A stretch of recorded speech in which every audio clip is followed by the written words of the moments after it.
a dark night. It's a dark night. It's a dark night. It's a dark night. It's a dark night. It's a dark night. It's a dark night. It's a dark night. It's a dark night. It's a dark night. It's a night. It's a dark night.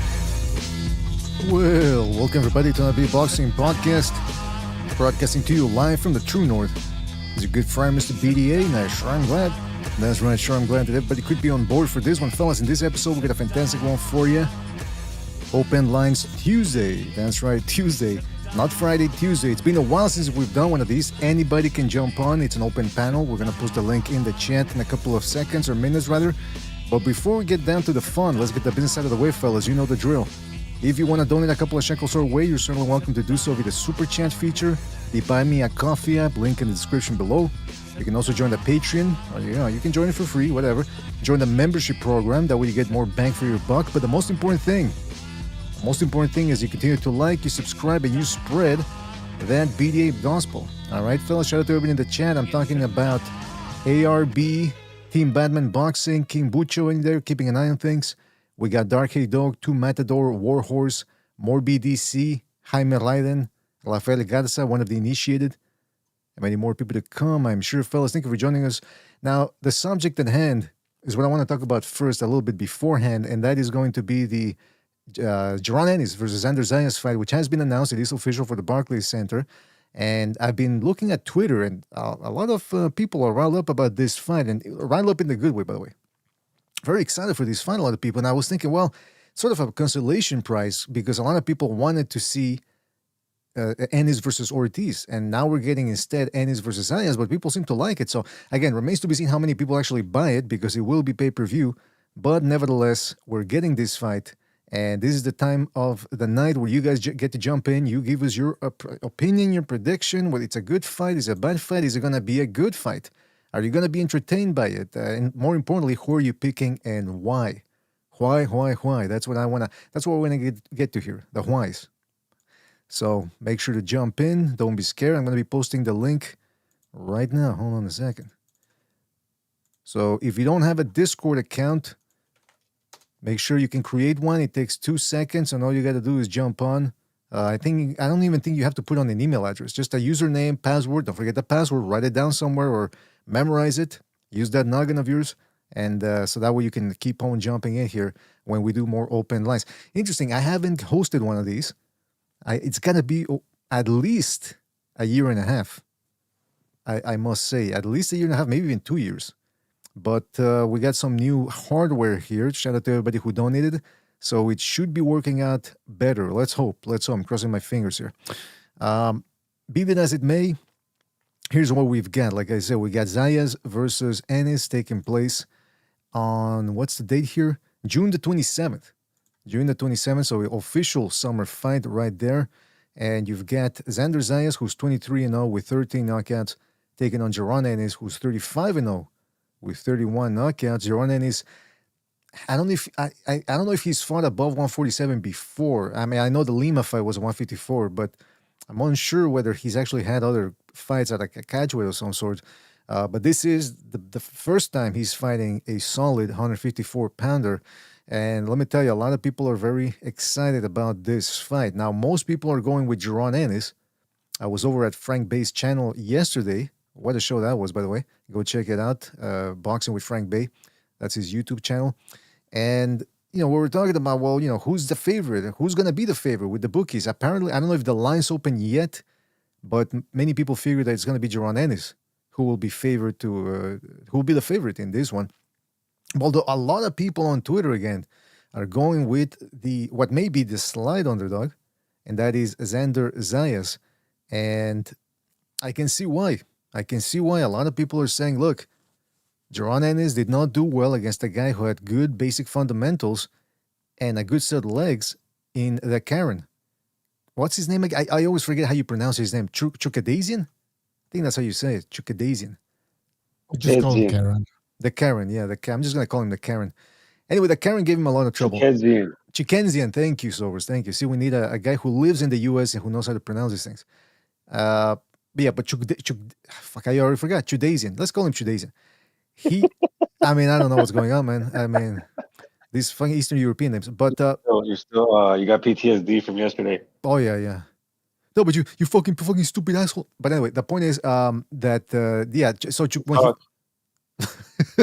when he fought Chudasian, the first one he was running around the ring Chudasian. Although I rewatched the fight and he wasn't running all that much, just in certain spots. Anyway, the point is he was moving, right? And Jaron Ennis looked completely inept at cutting off the ring. Now, some people could say, well, how is he looking inept if he won the fight? Yeah, but he looked horrible. He looked horrible doing so. Then in the second one, Chudasian doesn't even run this time. He stands right in front of Jaron Ennis, and he was whacking him left and right with clean shots. Now, people say, but come on, but Jaron Ennis won the fight handily on the cards. Yeah, well, that's the cards. I mean, what I saw was Ennis consistently getting his head snapped around with shots. And some people can say, again, the usual argument, well, it's boxing. Everybody gets hit. Yes, but can we agree some guys get hit more than others? Especially when people throw the moniker around for Ennis is that he's multidimensional. He can do it all. We're getting to the point where a lot of people feel that if Jaron Ennis really wanted to, he could just outbox everybody easily. But no, he chooses to slug it out. I don't know if that's true. And we're going to see on June the 27th if he can outbox Zayas. Or is he going to take the usual approach of just trying to bomb guys out of there? Now, as for Zayas, though, I'm hearing some people saying, well, if Top Rank wasn't sure that Zayas could beat Ennis, they wouldn't be pulling this fight off. Or, they wouldn't be pulling him in there against Ennis. But the thing that's going on here may be that the Zone did that deal with Top Rank and they said, listen, no more coddling here. We got to get to the big fights. We're already in a big mess with Virgil Ortiz and Golden Boy, that whole mess. We want to see some fights actually happen. So, and then there was a rumor on Twitter that Xander Zayas' the Top Rank matchmakers didn't want to pull this fight off. So I don't know. It's looking interesting. I can see both sides of the argument of why both guys, which guy's going to win, or one of them's guys going to win. But I want to hear from the people out there. So we got Bucho here. We got Sobers. You guys want to chime in here about this fight? I'll just keep talking. I don't. It's a good fight. I wouldn't be surprised if Zayas wins this fight. I wouldn't be surprised. He's not that bad of a boxer. As a matter of fact, he should be at middleweight. He's a big 154-pounder. Mm-hmm. So if Boots can knock him out, because this is what people are predicting, that that Boots is just going to knock this guy out. Well, what if he can't? What if he gets into like a Karen type of fight? Karen's stood toe-to-toe with Boots Ennis. People forget about that. In the first fight, Boots fans were complaining about Karen running, And in the second fight, the rematch, Karen was actually in front of Boots Ennis trading. And so once you can take his punch, it can turn into a war, man, So again, Zayas is a big guy. Maybe he's able to take Boots Ennis' punch. What happens then? Yeah, that's I guess that's one of the things we're gonna try to find out. I know Zayas is not a big puncher, but he's not a bad boxer, I think. Now he does get tired though, that's the problem. Well, yeah, there's a whole bunch of things going on here. In regards to the resume, because who's saying that here? More BDC in the chances. Jorge Garcia and Abbas Barao are better than Romain Villa and Stanionis. We're going to get to the whole resume thing at some point, right? Comparing dossiers and all that, because some people say, you look at Jaron Ennis' record, you look at his 35 fights, you go, whoa, he's got 12 more fights than Zayas. But then you stop and look at it, and you actually go through the record, and you go, I think he does have a better dossier, but only slightly. Because I do agree to a certain extent with more BDC in that what's Ennis' best win? It's Stanionis and Avenesian. Maybe the Karen, if the Karen can prove to be better than than what he's shown us so far. Because again, his claim to fame is, well, he went 24 rounds with Gervonta Davis. Yeah, other than that, I don't really see any big recognizable wins on his record. That being said, you look at Zayas, Perez, who had upset Conley. I think that I always forget the guy's name, by the way. He was a dark horse at some point of the 154-pound division. And then Barao, who pulled off the upset against Zayas. But again, the resumes don't win fights, but it is interesting to look at when people say, well, Ennis has more experience. Yeah, he's got more fights, but what about the quality fights? And, we were talking last night on Frank Bay's channel with Coach Eddie. And, one of the points that I brought up was that if you want to discount, because we're talking about Fundora versus Keith Thurman, and I agreed that some people are overblowing the Keith Thurman win from Fundora, the performance. Oh, yeah, he beat Fundora. Okay, he beat a 37-year-old guy. He did what he was supposed to, right? In a lot of ways, that's what Ennis did with Stanionis. He did what he was supposed to, because again, Stanionis, kind of like Thurman, was very inactive, highly inactive going in there. He was outgunned against Ennis. Ennis had a size advantage over him, even that the zone commentators brought it up. You couldn't escape it. You couldn't not see it. And so, he did what he was supposed to against Stanionis. But that's his best win. Who did Stanionis beat? Butaev? Delorme? You know what I mean? So you can go, and you could say the same thing about Zayas. And that's what I'm trying to get at here is that Gervonta Ennis might have an edge in competition, but only slightly. Only slightly. So just by the virtue of sheer number, right? Thereabouts, yeah. Well, I mean, Evanesian and Delorme, he took him out in a round at least. And what's the guy's name? Delorme is terrible, man. I know, but hey, he took him out in one round, same as Ortiz, right? And he also has he's had some good developmental wins on the come up. Zayas has, what's his name? Teixeira, Perez, and Teixeira, Perez, Baru. So I would say though, where I'll see a bit of an advantage for Zayas is obviously that he's bigger than all of, Gervonta Ennis' opponents. And Gervonta Ennis is somebody who basically, his skill is shown through him being bigger than his opponents, right? Because he just tanks through them in a way. Mm-hmm. He throws his shots. If they throw anything back, whether they land clean or not, it doesn't matter because he just walks straight through it and he keeps throwing his punches, right? Even someone like Karen, who was like tagging him often and, snapping his head back, he still couldn't hurt him. And to the point where Gervonta Ennis hurt him, right? He dropped him. So that's been his advantage his whole career, and I don't think we're gonna see that with someone who's bigger than him, heavier than him. He's a young guy. I know a lot of people say that we haven't really seen like too much from Zayas because I'll say the same thing that they say about Ennis. They just got to bring it out of him. You know what I mean? We don't know who we got in him. You just got to bring it out of him.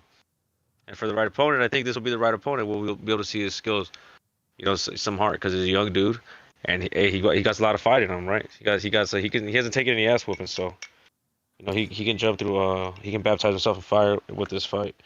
Yeah, I will. We'll see how. And what I really want to point out, my bad though. I'll finish up with this. Mm-hmm. What I really want to see though is even though we know Zayas isn't a big puncher, that's probably why Ennis took this fight. This dude gets hit clean. He gets hit clean by everybody, and when the guy's bigger than you and you get hit clean enough, you just can't keep getting hit on the chin. So let's see what happens when a young guy with size on him hits him. That's a very good points right there. Very good points. Now, I will say that by sheer volume, Gervonta Ennis might have what we call the fight calluses, just because he's been a pro for longer. Although he did have that sort of inactive period in between 2021, 2023. Especially, I think it was 2022 when he only fought once. And that was when he knocked out that Canadian guy, Custio Clayton, I think he was. So he was very inactive then. Back then, that was when he was under horrible management over at the PBC. But now, he's getting more active. Now, what I like about Gervonta Ennis is that he lets his hands go. He's not one of those dudes that, because again, people often say, oh, BDA, you hate the ass style, but then why do you complain when certain guys don't clinch or run? Because again, the third pillar of the ass style, again, you got the two cheeks and you got the thing down the middle. Not punching, not engaging. I hate these guys that got the quickest hands in the world and they one punch at a time. Yeah. Or like Fubu TV says, but you got your hands, let them go. And especially, perhaps even more frustrating, is people who have power who refuse to let their hands go. They're looking for the perfect shot, the perfect opening. Sometimes there's no such thing as a perfect opening. You got to go get it. And that's what I like about Gervonta Ennis. A little bit like Inoue. Again, I'm not saying he's as good as Inoue, but if a guy covers up, these dudes just let their hands go and they bust through the guard. And so that's what Gervonta Ennis does. So I think Zayas, who's gone 12 rounds now, he won 12 rounds against Teixeira, I believe. I don't know if it was a 10-rounder. I have to double check here. But at least we know that he did go 12 rounds against Perez and against Barao. And he moves a lot, so we know he's got good stamina. But so does Jeron Ennis. Then again, the flip side to that coin is, and I want to ask you guys is, Jeron Ennis keeps on letting his hands go. But he's got these guys outgunned and outsized at welterweight. So it's easy to take these shots, these head-rattling shots when you're actually the bigger guy and you know that you can afford to do so and just keep on coming and letting your hands go. Is there a certain truth to that, or am I over-exaggerating here? Well, I'll say this then. I'll continue to say this because, again, it's one of those things that remains to be seen. We'll have to find out on fight night. Because, again, we can speculate all we want here, but who knows what's going to happen? I mean, who knows? How is Xander Zayas going to react? That's the other thing. I disliked that Perez fight. I haven't finished rewatching it, but from what I remember, Zayas was doing a whole lot of clinching in that one. Again, I haven't even finished rewatching it, but I'm just in the third round, and I've already seen him clinch about 5 times. And he was doing so after he got cracked hard in the first round. So I want to know how he handles the punches that are going to be coming his way. Because one of the things that people like to talk about here is, well, who has, Jeron Ennis has fought somebody similar to Zayas. Who has Zayas fought that's similar to Jeron Ennis? That's a good question. I don't know if he's ever fought a real puncher. I don't know if I would consider Teixeira a big puncher. Or a big lanky guy for sure. But a big puncher? I don't know about that. So again, it's all nice and well. Just like I said about Jeron Ennis, about how he lets his hands go against guys whose power he doesn't respect. Similar thing could be said about Xander Zayas. Yeah, he's moving, he's flowing, letting his hands go, pumping that jab. But what happens when he's fighting a guy who can actually crack him and is getting close to him? Is he going to keep on boxing or is he going to start clinching? Now, to his credit, he wasn't clinching a whole lot against Barao, but that's because he didn't really need to against Barao. Barao, shorter guy, slower. I think Zayas had certain advantages there that allowed him to be more comfortable than in the Perez fight. And that's what I wanted to get to here. And by the way, I'm going to keep talking a lot, so you guys jump in when you want to. But what's his name? People keep saying, well, what's a style similar to Ennis that Zayas has fought? I would say Jorge Garcia Perez. Because he's a tall, lanky guy, kind of like Jeron Ennis, although Ennis appears to be lanky, but he's actually quite heavy. And Perez is a guy that, like Navarrete in a lot of ways, and a little bit like Jeron Ennis, leaps in with hooks, lead left hooks, sometimes with uppercuts. And so obviously he's not as fast as Jeron Ennis or as athletic, but he was very good at getting in on the inside there against Zayas. And he had, like I said, he had Zayas clinching. I have to finish rewatching the fight, but from what I recall, it was all night. It was an all-nighter there. In fact, he must have been a clinch fest because I remember dominating Zayas for one of the clinchers of the year of 2025, which is a list that you don't want to make. There's 2 lists you don't want to make on my book here, or in my books.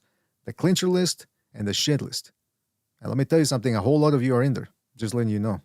But what was I going to say about that? Yeah, so Zayas, again, it remains to be seen how he's going to handle the pressure from Ennis. Because not for nothing, but Ennis can put pressure. It's not exactly great pressure, cutting off the ring and that sort of stuff, but he will continue to come forward and let his hands go.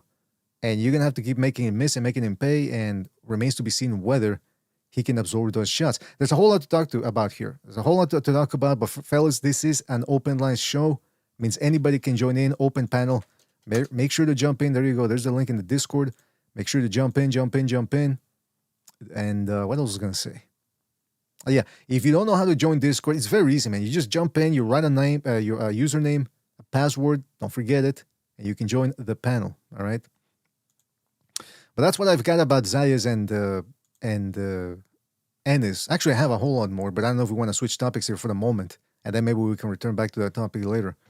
Well, just let people know we can talk about anything. You want to spin the We're block? Is that what you're saying? Want to spin? No, as long as we don't spin the bottle, man. That'd be weird. But yeah, that's the thing. The open lines, anything. Maybe if Booty Juice jumps on.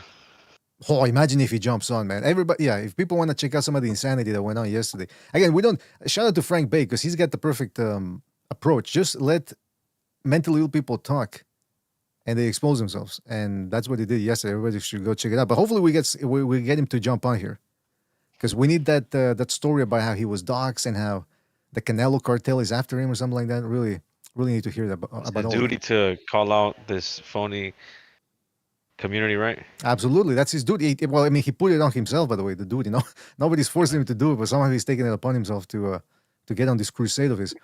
What's going on, fellas? How's it going? How What's are you up? guys? We got Donnie jumping in. La What's Madrasos, what's happening? up, bro? We got Hey, Donnie. Evan. We got Evan. Donnie. Hey, Talked to you guys in a while. it's a fantastic show. Really good show. I really like it. It's a great show. People are talking about the show. And you know what? I think a lot of people are talking about people that are talking about the show. And it's a lot of people. That's right. And the pens. Don't forget the pens. Fantastic pens. It depends, yeah. Are you talking about, what are you talking about? Boots, Zayas, and who else? Who's in the mix? Who are the guys? It's Virgil, it's Well, you got Xander Virgil. Zayas, and now Fundora. I think Xander beats all of those guys. I think Xander beats all those guys. I think Xander beats, I want to say 90%. Now, He beats all of those. if you could elaborate on that, because a lot of people are very high on the fact that he's taking this fight, and they seem to be giving him points for things that he hasn't done yet. So I'm just curious to hear what's the reasoning behind that. Just like in the camp where like somebody, who do you think's going to win? Which guy has a better chance? I think Xander has a better chance of beating all pretty much Boots. Xander has a better chance of beating Boots, Fundora, and Virgil Ortiz. Whoa, interesting. Very interesting. Very interesting. Virgil Ortiz doesn't have the same power he did at 147. I mean, he's not really putting dudes away. Mm-hmm. That's one thing. He's not doing it anymore. And I don't know what his thing is. I think he's had some health issues. I think they're still lingering. I don't think he's got the he was a little bit of a weight bully before. Boots, he's not as fundamentally sound as Zayas. I think Xander's a lot more fundamentally sound. He's keeps his guard up. He has better movement, better fundamentals.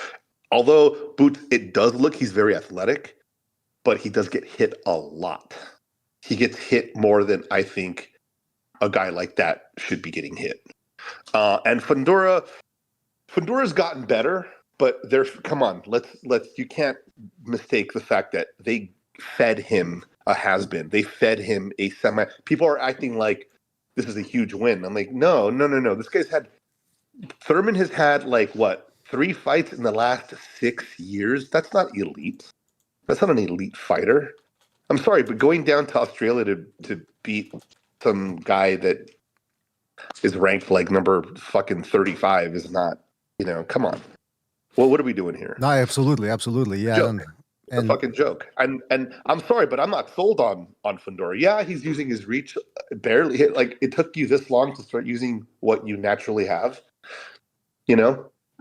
But I just don't buy it. Well, I mean, listen, anything can happen, and Xander Zayas has a lot of good qualities that it's definitely give him a good chance of beating Ennis. The thing is, though, are you saying that this division, because it's been lauded as the hottest division in boxing, sort of like this show, the hottest show on the YouTube boxing community, but so it's almost like the 154-pound division. But do you think that a lot of these guys are unproven despite that division getting that accolade?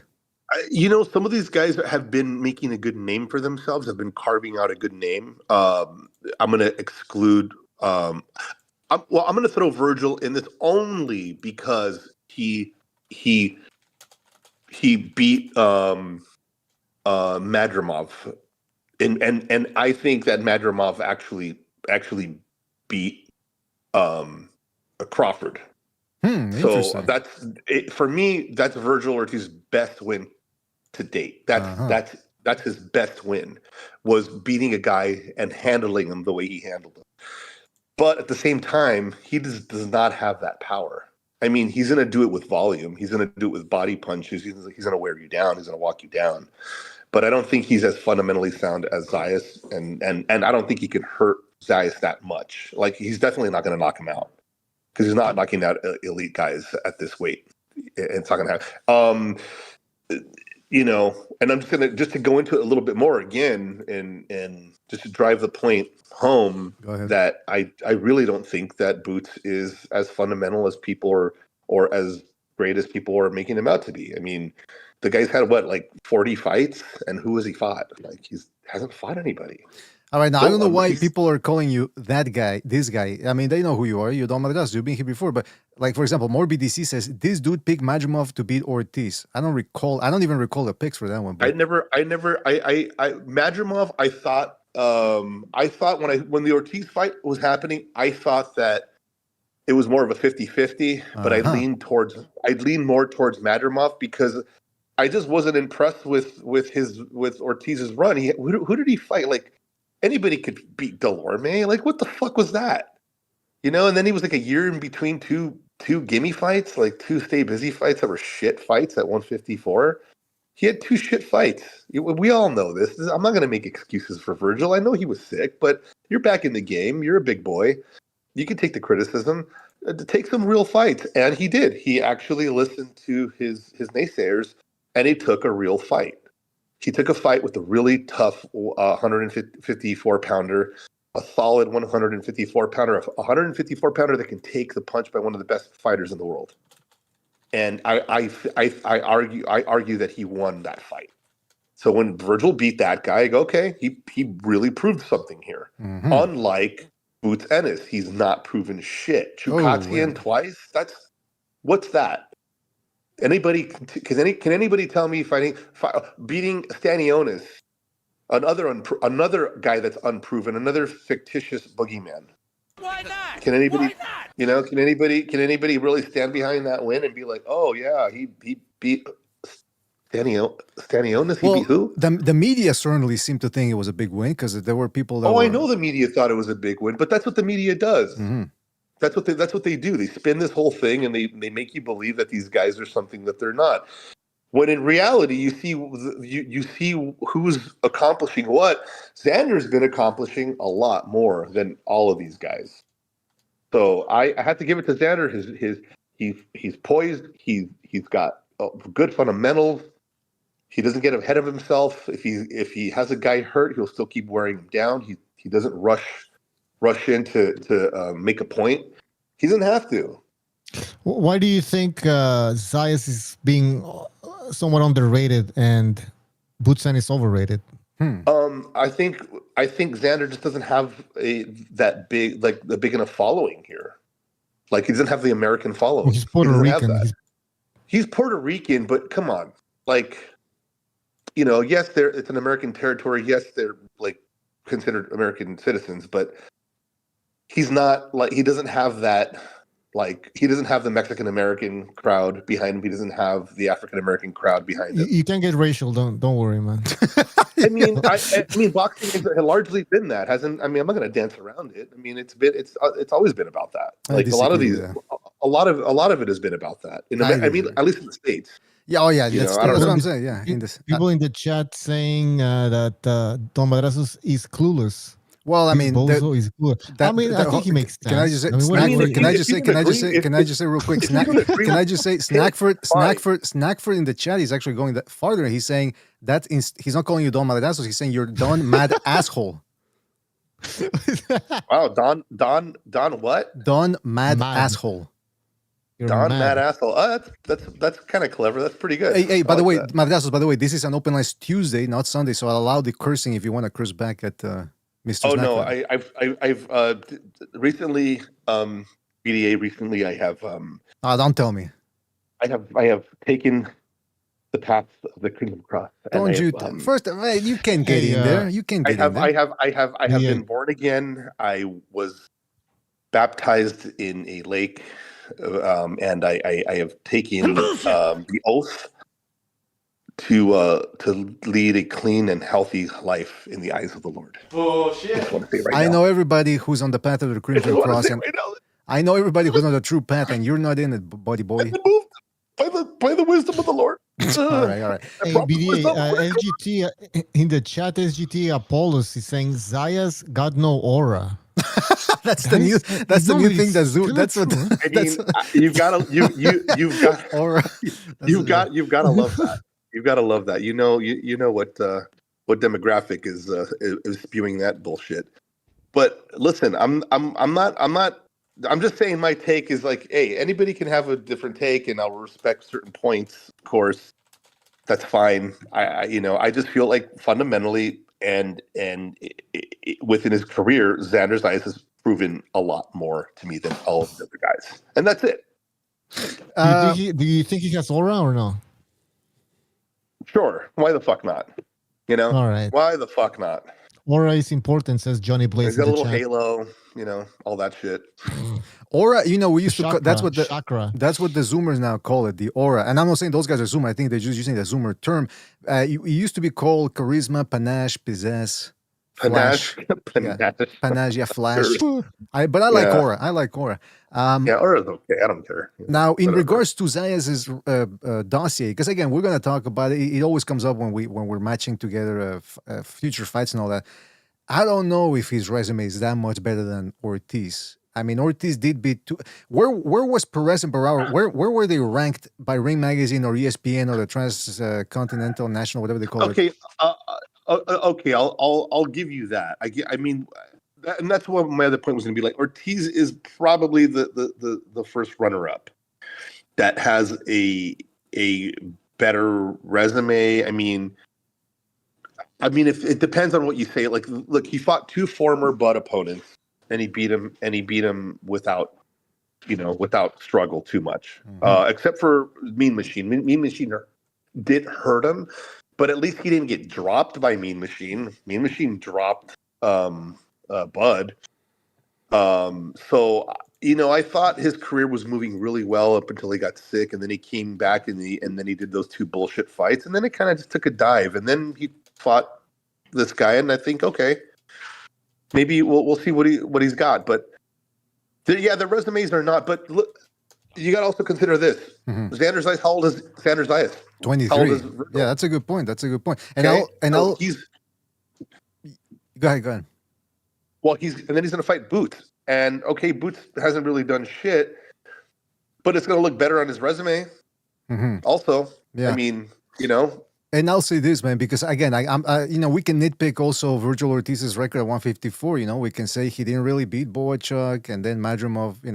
What the hell has he done since? We can go. We can go. I don't think listen. I think he lost to Boachuk. I think Boachuk won even with the knockdowns. I think he won by 2 rounds. Right, but that's what we're getting at now. So now we're gonna get to the actual strengths.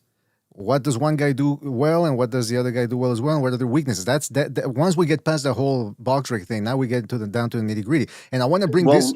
I want to bring this clip up here. This is Xander Zayas, who he looks a little bit like Daniel Dubois a little bit. He's got the same effect, the same face. Like he looks a little lost. But listen to what he had to say. He looks like a retarded duck. Well, I didn't say that. But I'll listen to what he had to say on Ring Magazine's show there about Jaron Ennis. Not great, or is he rated too high for your liking? He's a good fighter, but I don't think he's a great fighter. I'm gonna do what I do June 27th, and I'm gonna come out victorious. 23 men have tried, 23 men has failed, and this will be number 24. He will try. I know he will come prepared, and he will fail like the other 23 did. He's wearing a pink cap, by the way. I don't know what that's about. But he's got pizzazz. He's got what else he got? Aura. He's got aura. Yeah. He's got aura. Yeah. All right, we got Sobers in the background there, but anyway, gents, I gotta run. I gotta go. I got a meeting. My bad.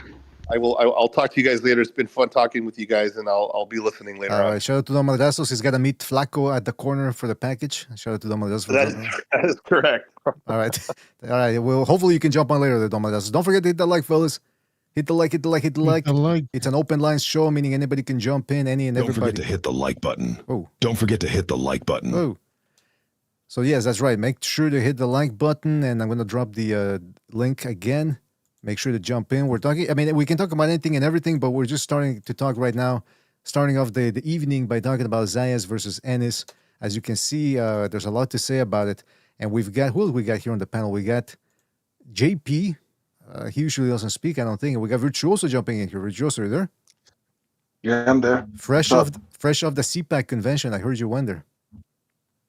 Yeah, I guess the grinder belt, app went down, so Well, yeah. What's the deal with that? What was a woman there who she got fired from the administration, and then now her husband turns out that he's wearing plastic. Oh, Chrissy, no, right? His husband likes to wear them fun bags. I don't know. That is bizarre. That is strange, and I want to know what type of website he goes to. I want the names, just for research purposes. Sure. We need the links. We need the Neither here nor links. We need the torrent links. Everything. You know, I got a big hard drive. Neither here nor there, but Exactly. Yeah. But Virtuoso, are you Puerto Rican if I remember correctly, or what are you exactly? No, I'm Dominican and I'm a Dern. What's good? Okay, so But okay. You're Dominican. You're rooting against Zayas then. No, not exactly. I think Zayas, has really earned my respect. Has earned my support. The thing is, Don Madrasa is right. I don't think his following is quite as big as I would say a Boots or even Crawford, or even Shakur, but it's growing, it's developing. Not that he does got the Puerto Ricans, behind him, especially in New York. He has built a following here. The idea is, it's like, can he take this show to Vegas, and be, like across the nation? Like, that depends. It really takes certain requirements to really get to that point. But I say if he gets past Boots, right, I think people are going to start putting him in the same vein as Trinidad. What? To them, I'll get to it. to Yeah, them. yeah. I'm just, yeah. I'm not saying that the entire boxing public, of course, everybody's a critic, but yeah, man. I think he's earned my respect, man, because the way he's moving his career, it's like he's not bullshitting, man. I know a lot of people don't think he can knock people out, but with about a 50% knockout ratio, I would say, he's more like a technical knockout specialist in Yes. that regard. He's not a one-hitter quitter type of guy, but he's very fundamentally sound. He likes to use his high guard, and likes to use the ring. But the thing that I'm curious about is against Boots. How long do you think it's going to last? Because to me, he could pretty much just outpoint him. I don't know about stopping him. That's sort of Boots' more forte, but against lower quality opposition, the jury's still out because Boots hasn't really fought anybody of like ill repute. That's a very good breakdown right there. Now, the reason why I reacted strongly when you said Trinidad type fighter is because I got hung up on the styles. Obviously, the different styles, but you never know. Puerto Rico right now doesn't really have that many big names. So you're right. Even though Zayas might not be that entertaining inside the ring, perhaps the Boricua crowd is so starved for a boxing star that they'll just gravitate towards him because, he's the most successful guy they have. As it pertains to that popularity, I remember Miguel Cotto. He never, I mean, he did well on the Puerto Rican Day Parade weekend over in New York, but he never had the love that Tito Trinidad received. And from what I hear, and I've talked to Recognize about this, had a little bit of an attitude, old Cotto, a little bit of an edge to him. He didn't really react well with the fans. In fact, I've seen videos where he's walking down at the mall and some guy goes up to him with a camera, asking him questions, and Cotto's like, no. Not even. Yeah, he's very to himself. Cotto did kind of struck me as kind of stoic. He didn't really show that much emotion. He was all about business and all that. So yeah, that kind of dulled his, the fanfare a bit. When you got a guy like that. Whereas Trinidad, guys like Hector Macho Camacho, they were more charismatic. Well, do you think also maybe because I mean, obviously you being Dominican, you're gonna dislike anything that has to do with Puerto Rico, but do you also think that a lot of people didn't really take to Cotto because of his friend, the photos of them? Right, sleeping together. Yes, that whole training Yeah, the camp. dude he was sleeping with on It's a big no-no. 24/7. Yeah. You know what, man? Listen, man. I kind of noticed it when I saw. Remember the Pacquiao fight, and they were taking shots of the crowd, and then you see his son, and you kind of knew then it's like, oh, he's really accepting. I get it. Yeah, and you know how he turned out to be. So that because boxing is kind of a man's game, type of thing. It's like they're gonna look at that as, oh, this was a softy, all that shit. We're not gonna support it. So they kind of embarrassed, to put their name behind it. But he did his thing, man. Toughest gay dude, Yeah, exactly. Didn't he wear a pink skirt as well? I'm trying to look for the photo. He did man. a photo shoot. I looked for that shit on the Google. I think they scraped it off the internet, but he did have photos with him in a pink tutu. He's not lying. God. He's telling the truth. I'm looking for it right now and I can't It's find it. gone. And Yeah. I know I saved it once because I saved it for a video that I did where I was gonna put it up on the screen and I can't find it anymore. Yeah, it's gone just like the Harris Cornelius knockout of Deontay Wilder. Exactly. You're not Yeah. gonna find They managed to. People like to think, oh, what's on the internet stays on the internet. Not necessarily, man. It's a whole bunch of things that get deleted and you never find them again. Also, yo, by the way, speaking of which, who do you got this weekend? Chisora or Wilder? man, I'm going with Chisora, but again, it depends on what Wilder has. Because I'll say this: even though Wilder was highly overrated and his fans were some of the weirdest people I've ever seen in this community, prime Wilder with that quick right hand and the height advantage, Chisora would be going to him, and that's the type of style that Deontay Wilder liked. But that's not the Deontay Wilder of today. The Deontay Wilder that we saw in Kansas, whatever happened there, looked like he had no zip left on his right hand. So if that right hand isn't there anymore, he might be in for a bit of a beating in there. What do you think? Yeah, I think the condition is also has also been compromised, man. I think he better stick to just sticking the jab and keeping him away, because once it becomes a fight in the pocket, I don't favor him, man. It's like he doesn't know how to use his hands other than to throw them. He doesn't really bring them home. I've always said that his defense is like a 7-Eleven, always open. So I don't see what's the point of trying to brawl like he used to. Mm-hmm. But I got Chisora also, man. I got him by stoppage, probably knockout. Yeah. Now, would it be better for boxing if Wilder won? Well, considering that Chisora is planning to retire, I think this will be his 50th fight. Yeah, it kind of would be. It could have put it back on the comeback trail because his name has always been linked to Joshua. He still probably wants to fight Fury, and I've heard he was in negotiations for that Usyk fight. Even though I thought that was out the blue. Yeah, it would be better if he would win, but again, it all depends on how Wilder is able to perform out there, which I don't really trust. He's always been the same to me.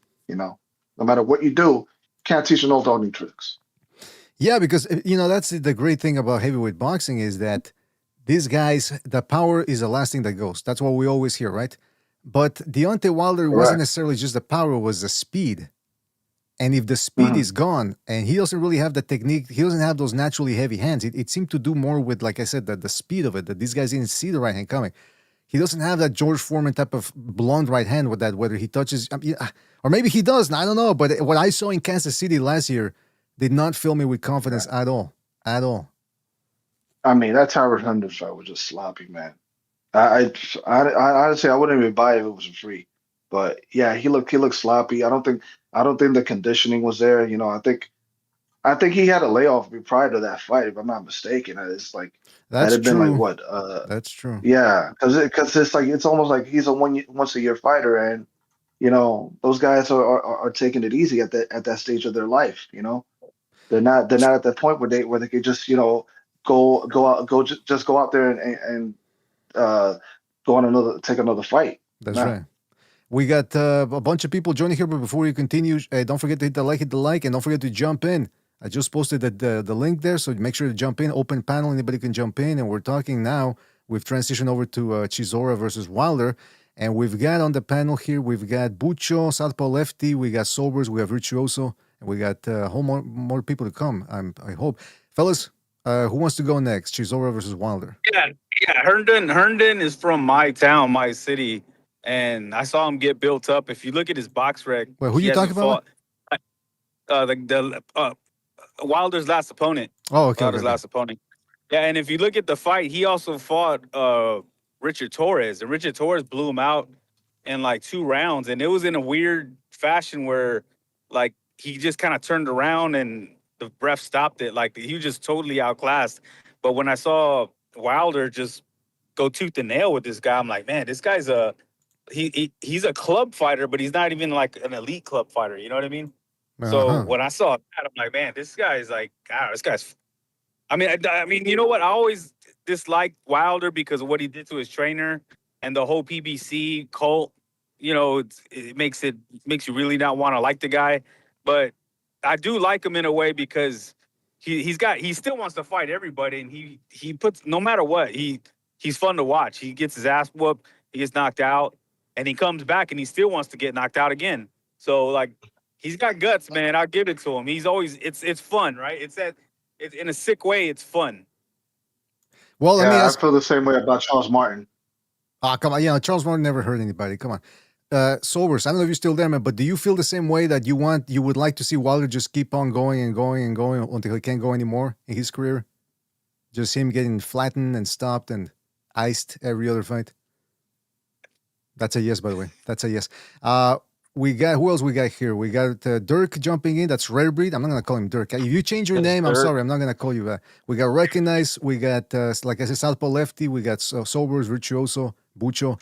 Yeah. Anyone else want to join? Add their 2 cents. Yeah. Wait, hold on. One more thing. If he wins, though, I mean, I think he's gonna lose. But if he wins, I think it's still a pretty marketable fight with AJ, because AJ is looking to get out of boxing pretty soon. So that'd be a good like gold watch kind of fight for both guys. The buildup will be fun. You know what I mean? These guys are like polar opposites. They're two giants that just bang. So I think that's the fight I want to see. Like if Wilder wins, that's the only reason I'm really going for Wilder. Well, apparently Fury and Joshua are gonna tango in September if their tune-ups go well, or according to plan. So they got to fight already, man. Just make and see those two guys. That's a sexy matchup. Even though those two fights are past their expiration dates, but it's still good. It's still a good sell. Bro, Wilder is done. His legs are finished. His punch resistance is gone. Finished. But that's what we want I don't even know if he's never had legs. He's got toothpicks, bro. I think whatever he had is gone. What he had was soft matchmaking. He was never that good. He was never that guy. Like once they stepped him up to guys outside the PBC realm, he lost every single time. I think the thing about Wilder, back when he was at his peak, you can say what you want, but every fight was a damn near a 50-50 fight because he can knock anybody out in the world. That's a fact. Everybody, you can argue against that if you want to. If he lands a shot, he couldn't hurt Zhang. That doesn't make it a 50-50 fight, though. That doesn't make it a 50-50 definitely could have hurt AJ. A chinny ass. AJ definitely could have. Hold on, one at a time, fellas. One at a time. Okay, I'm sorry. Yeah, but he lost to 4 guys back to back. I would say those fights were not 50-50, by the way. It's because it's the next level. Who would you rather? I think every fight with Wilder is a 50-50 fight, even if he's fighting against a prospect. So if he fights Usyk, do you think it's a 50-50 fight? No, hell no. I wouldn't. No. I would definitely favor Usyk, no matter which version of Wilder. But I give him a 40% chance because he's got a good puncher's chance. 40%. That's a big 40%. Absolutely. He reminds me of Berlanga. He's just a bigger version of Berlanga. Berlanga was coming out with all those knockouts. As soon as they put him up to a world-class level, he lost. And it's just that was Wilder, man. The PBC made a whole career making this guy with a bunch of cupcakes, man. And like it's the same thing with. That's why this is the same thing to a degree with Tank Davis. Like these guys, once they go up to that next level, they're not that good because PBC was all about hiding their guys, sheltering their guys, giving them soft opposition. You know what I mean? It was all a fraud. The PBC has come to roost. You know what I mean? Well, not just the PBC. Golden Boy. Remember, that's where he started his career. Devil's advocate, and this is not from a fan's perspective, but just as far as like promoter and boxer wise, they did a good job with Wilder because let's be honest, he's not a very skilled boxer. So for what the talent he had, they took him pretty damn far. Business. They try to build him as the American boxer to save heavyweight boxing for the United States. So they did make him a pretty big deal. And Wilder did have a point. There was dudes calling him their king, and saying they'd kill for him on their YouTube channel. So. Wilder did have a part to play in bringing back the heavyweight division.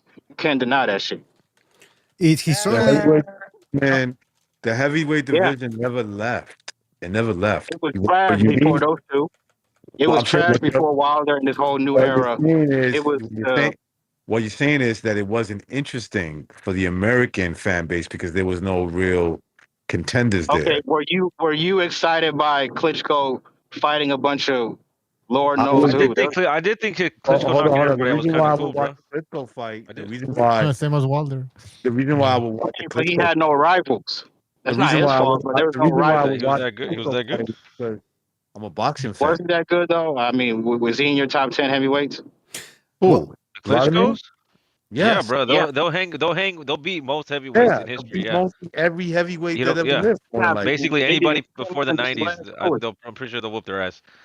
Which Wait a minute. which brother is better, You're Vitali saying or the older one? the only I don't one even that know. Both of the them. only Both fighters of that them. I would say Vladimir and Vitali probably couldn't beat in their prime, like from Lennox. the eye test, is Lennox and Usyk. Probably those are the only two guys that they probably couldn't beat. Joshua What's beat the him. I mean, I know it was at the end. You know? Yeah, but he beat a 41-year-old. And Klitschko Vladimir also Klitschko. almost knocked his ass out too.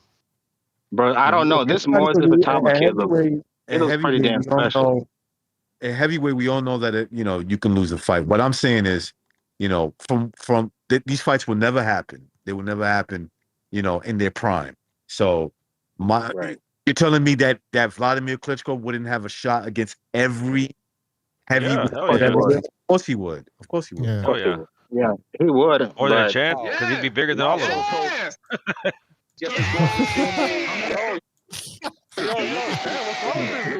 Who the fuck is that?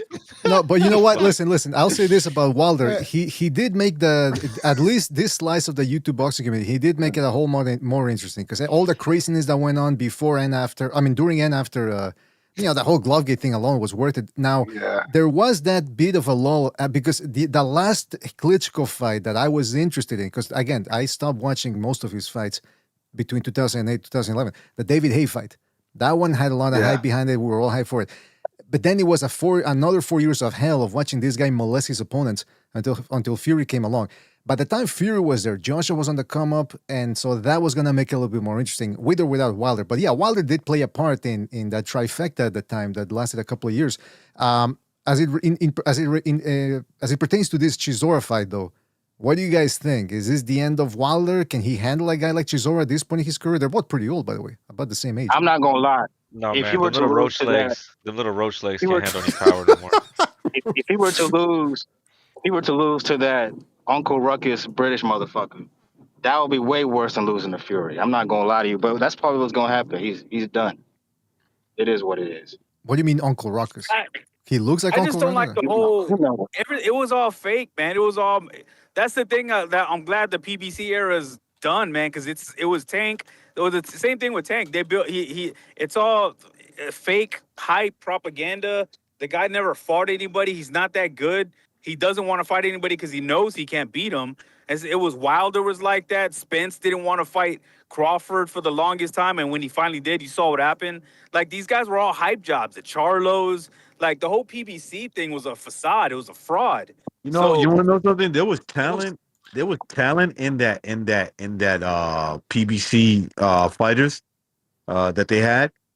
The problem with them was these dudes were not looking for legacy. They were just looking for money. And I can't. I get upset when I argue with boxing fans. I'm like, tell me what legacy fights they were fighting. Like, tell nah, me. you can't say that about. a lot of You these can't youngsters say that that. love Tank. That love Tank. You They're can't like say that they love about Tank, but when Jermell. you ask them resume, they can't hold Outside an of argument. maybe outside Wait a of minute. Wait a minute. Wait a minute. You can't say that about Jermell Charlo. Jermell outside of Charlo. maybe Jamel, but then Jamel also is like a bit of a sellout because he just took that fucking. Yeah, but if you take a Canelo fight after going undisputed, Yeah, like but like who the cares? dude didn't even come to. The dude, man, come on, man. Like, come on. Yo, But yeah, nobody was asking for that fight though. They were asking for Canelo versus Benavidez. but Canelo Right. doesn't want to fight Benavidez. So I mean, what the fuck you want him to do? Well, my point is that Mike this dude, Crawford. most of these guys come in there just for the bag. They stay. Look at Tank. Tank, Yeah. so early in his career that he was able to counterpunch. He could punch in between. He could punch in the middle of the ring, slip punches. Occasionally get caught. He never built on that. He just said, "Oh, I ain't like getting hit, man. Fuck this shit. Put me in there with guys that that are not gonna give me any problem." So of course, his skill set never really grew. The Hey, only Nah, way, the only Tank way is kind of you, one dimensional. the Well, only actually, way no, you let me. build up He's your not. skill set, man. The only way you build up your skill set is you fight the best fighters. You got to face adversity. That's the only way your skill set gets better. If You know, not, there's you one stagnate. guy. There's one guy you can't say that about. And I know it's gonna get some of these niggas on here upset. oh, the N word. Terrence Crawford. Bro. Terrence Crawford did try to fight everybody, but a lot of people avoided Crawford. That's a fact.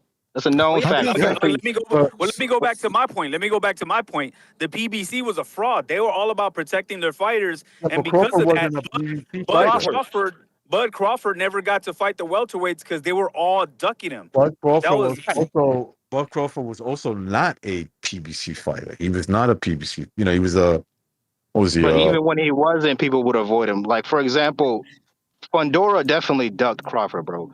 Why is that? Crawford tried to Why is that? Crawford. Let me finish. Crawford did try to fight Fundora, but Fundora and their team said that Spence was a bigger fight. Y'all forget that part. They tried to fight Earl Spence, but that fight never materialized because Earl Spence was, I guess I don't know, he wasn't ready. and I But don't buy the wrong side of the street argument because we just talked about Wilder. Wilder fought what's his name? Fucking Fury 3 times, man. And like that was PBC versus Top Rank. So whenever it came around to bro, Spence and Bud, it was like, oh no, you're on the wrong side of the street. I'm like, wait a minute. Y'all just made a cross promotion. How you bro, gonna use that bro, excuse when y'all don't there's want when no y'all excuse. just did it? There's no excuse when two fighters want to fight each other, aka Xander Boots. The fight's gonna happen. If one guy doesn't want, then it's not gonna happen. It's that simple. And by Even the if Well, I way, your mean, promoters don't want to fight. even Bud Crawford came out and said when if it was up to the PBC, the fight was never going to happen because Al never wanted that fight. He had to literally call Errol's cell phone, talk to him man to man, and to get the fight done and to convince him, hey man, we got to make this fight for the fans. And luckily, Errol he's a good guy, man. He took it. You know what I mean? But And, he and, and even Bud said if it wasn't for that, the fight never would have been made because the PBC never wanted that fight. that's how the Exactly. PBC operates. That's why you're not going to see Fundora unify anytime soon. They're going to feed him But across. that's my Did you guys? criticism with Tank. That's my criticism with Right, Wilder. That's right. my criticism with the whole thing because their whole company's MO is stay away from Top Rank, stay away from the best of the best. hey, Because but let's just remember Stay what away from Floyd the said. smoke. We're going to keep. Floyd said we're going to keep everything in house. We're not going to crawl. We're not going to make somebody else money. We're going to keep our. We're just going to fight who within house like that. They set it out in the open, and I don't know why they Yeah, still had a bro. cult. They still had a Watch. cult Yo, that they It's would going to be lie. pussy, bro. Yo, it's going to be listen. He Fundora, just said he Charlo just said next. he just said that this Mayweather and Pacquiao rematch is gonna be an exhibition, bro. They scared as fuck. Yeah, he don't want that. Oh, he's like, oh shit, his legs are gone, dude. And if anything, power is the last thing to go. So I give the edge to Pacquiao. You know, with 2 healthy shoulders, you never know. now hold on. Yo, by We're the great. way, Bucho, BDA, I want to say, yo, good job on that video about that Pacquiao fight, man. Oh, shout out to Bucho. Bucho worked on that. I don't know how Bucho. I don't know how you made it through that fight again, man. I can't rewatch that. But shout out Well, to Me neither. yeah. Shout out to people who are helping me out with the video. You know? and shout out to Rafael Garza, by the way. Oh, hold on, real quick. Shout out to Rafael Garza for his contribution with the super chat. He says Klitschko was the de facto undisputed champion because PBC hid Wilder from Klitschko. Klitschko was like 60 some fights in and 50 some KOs. Yeah, look, Klitschko, like the guys were saying, Klitschko could beat anybody in the heavyweight division or most anybody. I mean, if we're talking Klitschko with Emmanuel Stewart, with the whole molestation perfected, then yeah, I mean, come on, Joe Louis. Look, everybody, Joe Louis. He's considered one of the greatest heavyweights of all time. A lot of people still have him number one, but he was 6'1", 205 pounds. You think he could make it through the molester? Then again, the molester did get knocked out before. Not at all. I mean, I don't know. So some of these guys like Marciano, You get 5'10", molested. yeah, they would get. First of all, all these dudes were like under cruiserweight. Like outside of like maybe Joe Louis. Joe Louis was what 6'2", 195. Not even 200. I think. I mean, when he fought Billy Conn, I think it was. Yeah, but recognize you said it best. Wilder's power is overrated. Like Yeah, it's always there always. there have been heavyweight boxers that are more heavier punches like Shavers, Foreman. right hand. Klitschko's right hand is Yeah. probably as powerful, if not more powerful, than Can you Wilder's. imagine? Because I Wilder mean, was he knocking has. all these He, bombs, Can you man. yeah, imagine he has more Vladimir? knockouts than Wilder has fights. Can you imagine Vladimir fucking catching Wilder with his blind defense? Just Oh fucking like no, catching him with a That would bro! have been ugly, Listen, man. That would have been he ugly. waited. This He is waited. He waited for Vitaly to jump off that title so that fucking this guy can have it. Bermane Stiverne. My God. Yeah, that fight would have been ugly. But when we talk about recently, by the way, the Ring Magazine made all their archives available for free digitally, so you can go check them out. You just gotta put in an email address and boom, you're in. There's that issue that I always wanted to get my dirty hands on, which was the top 100 punches of all time. That's when you see, okay, there's a whole bunch. Like, there's guys that were icing people and breaking bones, and we're talking Yeah. top-notch opposition, not a whole bunch of the I mean, at WBC one mandatory. point they were saying Wilder was like pound for pound the greatest one punch knockout artist. I'm like, dude, what are you talking about, bro? There's plenty of Oh, guys yo, that listen. Let me. really had Yeah. one punch knockout power. Like the dudes Right. flatlined. Like they completely flatlined. Yeah. Yeah. Bro, Interesting. let me tell you about this one documentary I saw on YouTube, right? I think it was Muhammad Ali, a cautionary tale. Uh-huh. It was made by some guy named I forgot the name of this channel. I forgot. Oh yeah, Mixed Molly Wapri. And he said there was a point where he fought Ernie Schaefer's, right? In 1977. He said that okay, before that fight, right? His doctor, I think Freddie Pacheco, like tested like his rate of speech, right? And his rate of speech was just fine before that fight. After the Shavers fight, his rate of speech went down. It's like he had a generational concussion with that fight, and that might have let him down to that that Parkinson's shit, man. Because he had a great chin, but the thing is, he got caught with a lot of rabbit punches, man. That really fucks up nervous I system think back. it was all the left hooks from Joe Frazier. You know what? I think I might be That doing too. this. That's why I stopped boxing sparring people, because I would just, the next day would show up and he's like, oh fuck, man, I'm sorry, man, I didn't mean to do that, and it's just, and I'm holding back on top of that. I'm holding back my punches, and I'm still icing people. But anyway, listen. Moving on to the, I wanted to mention this though, because everyone's talking. I haven't talked to you guys in a while, so I'm curious to get your thoughts on the whole Zuffa TKO thing, because I read an article on Boxing Scene from Eric Raskin, who's a fantastic writer. He used to write for Ring Magazine during its second golden era. Well, because I was trying to get in the thing first before I ask the question. He's saying that he doesn't know who to root for, Zuffa TKO or the sanctioning bodies. In other words, he said, the enemy of my enemy is my friend. Is it that type of situation? And he compared it to, and I don't understand the analogy too much, so maybe Reckoners can help out, but New York Yankees versus the LA Dodgers. He said that the New York Yankees always used to spend their big checkbook, just poaching players without necessarily developing them. And then the LA Dodgers started doing the same thing. But that they were both evil in terms of the, for the baseball fans. They were both considered, they're hype jobs, those teams. Who are you rooting for here? The New York Yankees or the LA Dodgers, aka Zuffa TKO, or the sanctioning bodies? Well, it was the Yankees. I mean, that's the way I always stand on. All right. On my side. How do I kick people out of the stream again, of the Discord? Which I haven't, man. I'm just telling you. The Yankees. I'm always the Yankees. I can never root against them. But yeah, so I mean, are you guys against the sanctioning bodies? Because you know me, I've been rallying against them for years now. Nobody listens. But who are you? If you had to pick a side, would you go with Zuffa TKO, or would you go with the devil in the sanctioning bodies? I'm tired of the sanctioning bodies, man. Dude, it's like it's.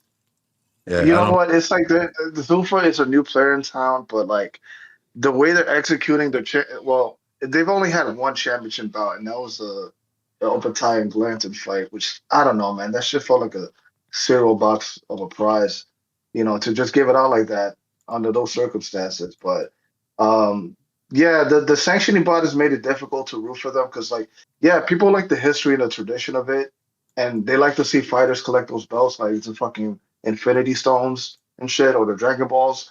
But they make it so fucking difficult with their bullshit, man. It's like it justifies Zuffa entering the fucking fold, and it's like, damn, who do you pick? Like the guy who's like wants to run boxing at all the traditional promoters out of town, but doesn't know what the fuck he's talking about when it comes to the business, or the guys that are kind of hiding in the corner, but are acting like Freddie freeloaders whenever they need something from you. Like, God, it's a very tough decision, really. Well, I mean, it is interesting because everyone's always complaining about boxing. Oh, we don't get the fights we want, blah, blah, blah, this and that. But then nobody ever seemed Yeah. to, not many people, I should say, complained about, well, who's the cause behind all of this? And in a lot of ways, it was, I'm not putting all the blame on the sanctioning bodies, but in large part, it's because of them and the people that enabled them as well. But now all of a sudden, Sufa TKO comes in and all of a sudden, they're the big problem. It's like, no, but boxing's been in dire straits for decades now, and nobody seemed to complain about it before. I mean, nobody seemed to point a finger, other than maybe the fans. Oh, it's the fans' problem, right? We complain too much, blah, blah, blah. But anyway, listen, the reason why I bring that up too is because I'm looking at the Zayas versus Ennis fight, right? Going back to that, and it says Zayas is the WBO and WBA regular champion. Ennis is the WBA interim champion. So is this technically, because again, I'm lost here. Is this technically a unification fight or how does that work? Nah. Okay. It even could be, but technically it's not because of these stupid rules. So it's the regular is superseded by, I guess, the super WB, whatever. Yeah, what is the gold function?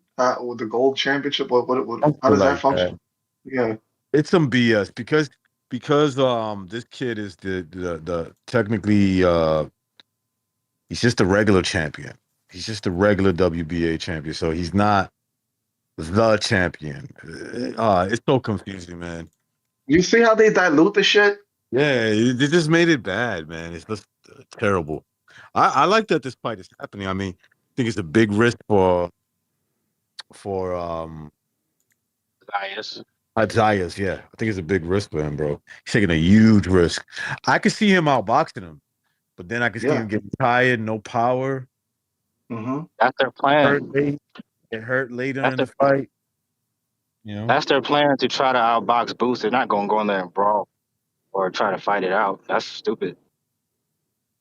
Why not? He's bigger than him. I hope he does do that because that's bet on a knockout. I was rewatching Zayas' fights, by the way, and the guy, when he punches, he turns the body, but he doesn't turn the hand over, the fist. So he's not technically touching the. That's why you see a lot of people like I did a video on Patreon last year comparing Gervonta Davis and Stanionis' punching technique, and Stanionis is another dude slapping with his shots. Or the arm is too straight, and that just goes to show you punching. It does involve a natural factor. Some people are born with it, others aren't. But also punching technique. Yeah, okay, you might not be Ernie Shavers type of puncher, but at least you can improve your punching power if you actually know how to throw it. And a lot of these dudes, they don't know how to throw it, or they throw it, the badoink, as Food TV likes to call it, because they throw a little badoink because they're ready to get the hell out of there. They're ready to get they out don't of set there. on their punches. Exactly. So that's why people say too, like, oh, the Mexican flat-footed style. Well, why do you think they score so many knockouts? Because at least they're planning their feet. Too many people they're out there. they're planning their feet, and they're committed to power shots. Damaging shots. The more you land throughout the fight, the better off you are. You're the one scoring the more effective punches. But that's why I dislike about Zayas. Zayas doesn't really, that's what he doesn't seem to want to do it. He wants to punch and get out of the way. Yeah, I don't know what the deal is with that kid because he's got the physique and everything, so it's got to come down to punching technique, obviously, or the lack of cutting a lot of weight to get to 154. That too. Yeah, he does gain a lot of weight. He's a big boy. He might be actually bigger than Boots. I don't like how you said bigger there, like you were trying to say another word there. But well, if you think, okay, how old is Boots now? What, 28? Yes. 27? 28. Okay, Boots is reaching. He's in his man strength. Like this is where he starts putting on his man weight, right? Like he's gonna be whatever way he is naturally. Whereas Zayas is still got time to grow because he's like 22, 23. So Zayas is already as big as him at the very least. So that means that when he's 28, 29, he's gonna be bigger than what Boots is right now. Well, I just checked, by the way. Ennis is 29. 29. There you 29, go. Yeah, so there's a 6-year difference here. He turns 29 in June. He's 28. Then why does it say here 29? Fucking champignon.info, man. I tell you, you can't trust it. But if anybody knows, if anybody knows Ennis' birthday, it's gotta be Redbreed. I mean, he. Of course, it's gonna be his little girlfriend. Ah, come on. See, I didn't say that. I didn't say that. I just said he would know it, and then you guys jumped in. But Well, yeah, he sends him, stalker cards, Some nudes and shit. biggest fan cards on his birthday. oh, we got Frank jumping in. Frank, guy, Yo. good show. Good show yesterday, by the way. Good show. Well, I'm tired of your BS narratives, BDA. I'm sick of them. TikTok, BDA. I didn't say I was gonna chop your head off. I said I was gonna take it. I was like, oh, okay, that's a big difference.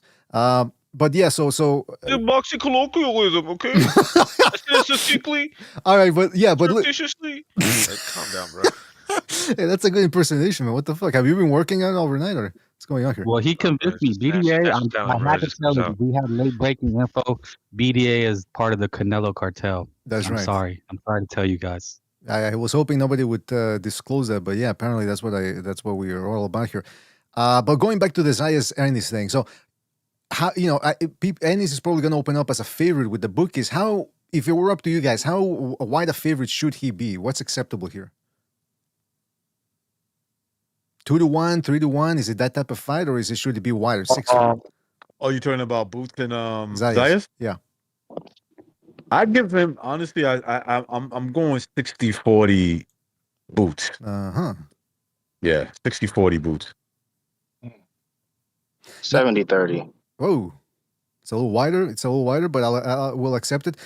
Do you think at some point Ennis, because he hasn't really fought, other than Villa, he hasn't really fought that many punchers, but he does get hit clean quite a bit. And again, whether the guy's a puncher or not, if your head is snapping back and to the side every other fight, eventually that's going to catch up to you. Even though Zayas is not a big puncher or the biggest puncher out there, is it possible that at some point Ennis this whole thing of him just fighting with his hands down and trying to be the Matrix, is he going to catch up with him? Zayas could catch. Well, he's not going to be the bigger guy in the ring, so that's not going to work for him like it usually does. Yeah, well, I've seen Boots fight discipline when he wants to. So I'm pretty sure he can do that again if he needs to. I feel like some guys can turn it off and turn it on. That fight taking place again? When is it happening? June 27. Okay, so you got some time. All right. At the Barclays, by the way, not Madison Square Garden. So you could go recognize. You're not banned from the Barclays, are you? That fight is pretty simple to me. I'm gonna tell you right now, that Barclays Center is trash. What? I've heard. Trash. I don't think trash. Yeah. It's trash. Straight trash. But what makes it trash? First of all, it's in Brooklyn. It's in Brooklyn. Oh, come on. Yeah, it's in downtown Brooklyn. It's in Faggottville. Listen, come on, hold on. What's going on here? No, I'm just kidding. I actually like that part of Brooklyn. It's pretty nice. No, I just don't like. I just never liked the Barclays Center. It's garbage, bro. The Gardens Who where plays it's at. there? The Nets play there. Yeah, the Nets play there too. Oh. So then, so the Nets aren't in New Jersey anymore? Since when? No, since 2012. Wow, I've been out of the loop. Okay. What else? Okay, so the Zayas Ennis thing. So you guys were saying that Ennis, Zayas is not the smaller guy here, so Ennis isn't going to be able to. I don't think so, man. I've seen that kid Zayas in person. He's 5'10". Yeah, I think he might have been 5'10" when he was like 16, 17. Whenever they did, he looks like he's 6 feet. Yeah, he looks pretty tall. I mean. Could be the sneakers that he was wearing too. Remember, sometimes these sneakers nowadays they got these huge bubbles in the bottom, so it could give you a couple of inches in height, I guess. But he looks big, man. He's a big kid. Look, people are saying Zayas is taking a big risk, and I get why they say that. But outside of Boots, what's the biggest fight at 54 for him? You're not fighting Charlo PBC. You're not fighting Spence. What's it about Zayas? So like. Yeah, Boots is the biggest fight. Zayas is trying to test out where he's at right now. Like he wants to know what level he's at. So, and usually dudes who do that, they believe in themselves. So, that could be a good. I agree. I think he does believe in himself, but let's not act like he's gonna get pennies fighting Boots. Like he's gonna get paid. Well, and he's probably gonna get paid more. You ever heard that saying? Don't worry about the money. If you're chasing legacy, that comes with it. And Of there's course, of course. yeah. But all I'm saying is he probably will get more fighting boots than even a Fundora or a Ortiz. Maybe not Charlo. I think he probably get more fighting. Nah, matter of maybe fact, they he will get paid more fighting boots than Charlo. maybe they see Charlo Boots. can't sell shit anywhere. Maybe they And see some holes in Boots' game. Maybe that's how they looking at it. You know. Well, can I that say too, this? yeah. Can Maybe I? they look at the Karen fight. Let me add this. The Let me add Karen this. fight and he can be beatable. Let me add this. Let me add this because Robert Garcia was on. I forget where. I saw it on Twitter. He was doing an interview. And he said, "Listen, top-ranked fighters they don't lose." And you could make an argument that he's got a certain amount of point because even these last 6 months where they had no TV deal, they were loaning out their fighters to other organizations, and these guys were kept on winning. Top-ranked fighters seem to do very well when they're matched up against other organizations. So the fact that they're letting Zayas at 23 years old fight this guy, who's a borderline, they kind of believe in him. Yeah, they kind of believe in him. Or So Look, it's man, Boots can't beat Zayas. He's a hype job. I'm gonna say, I'm gonna be the first one to say it. Based on what everybody, or what even me, of course, says about him. So he will be a hype job if he can't beat Xander. the thing See, that's what's wrong with you. That you throw your fighter away after one fight. You don't really believe in them.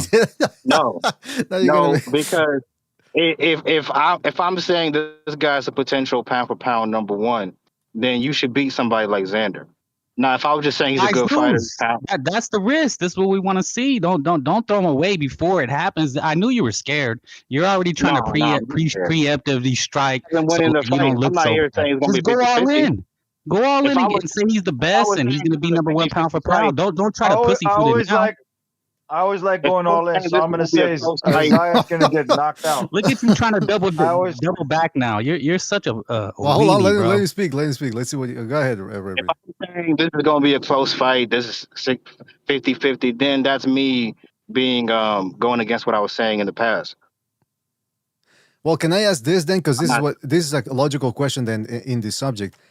If you're let's say you guys are picking Zayas or Ennis, whatever, right? What is the benchmark for your pick? In other words, if you say Ennis should win, what is the barometer here? Is it by stoppage or anything less than a domination? He's a hype job, or what are we talking about here?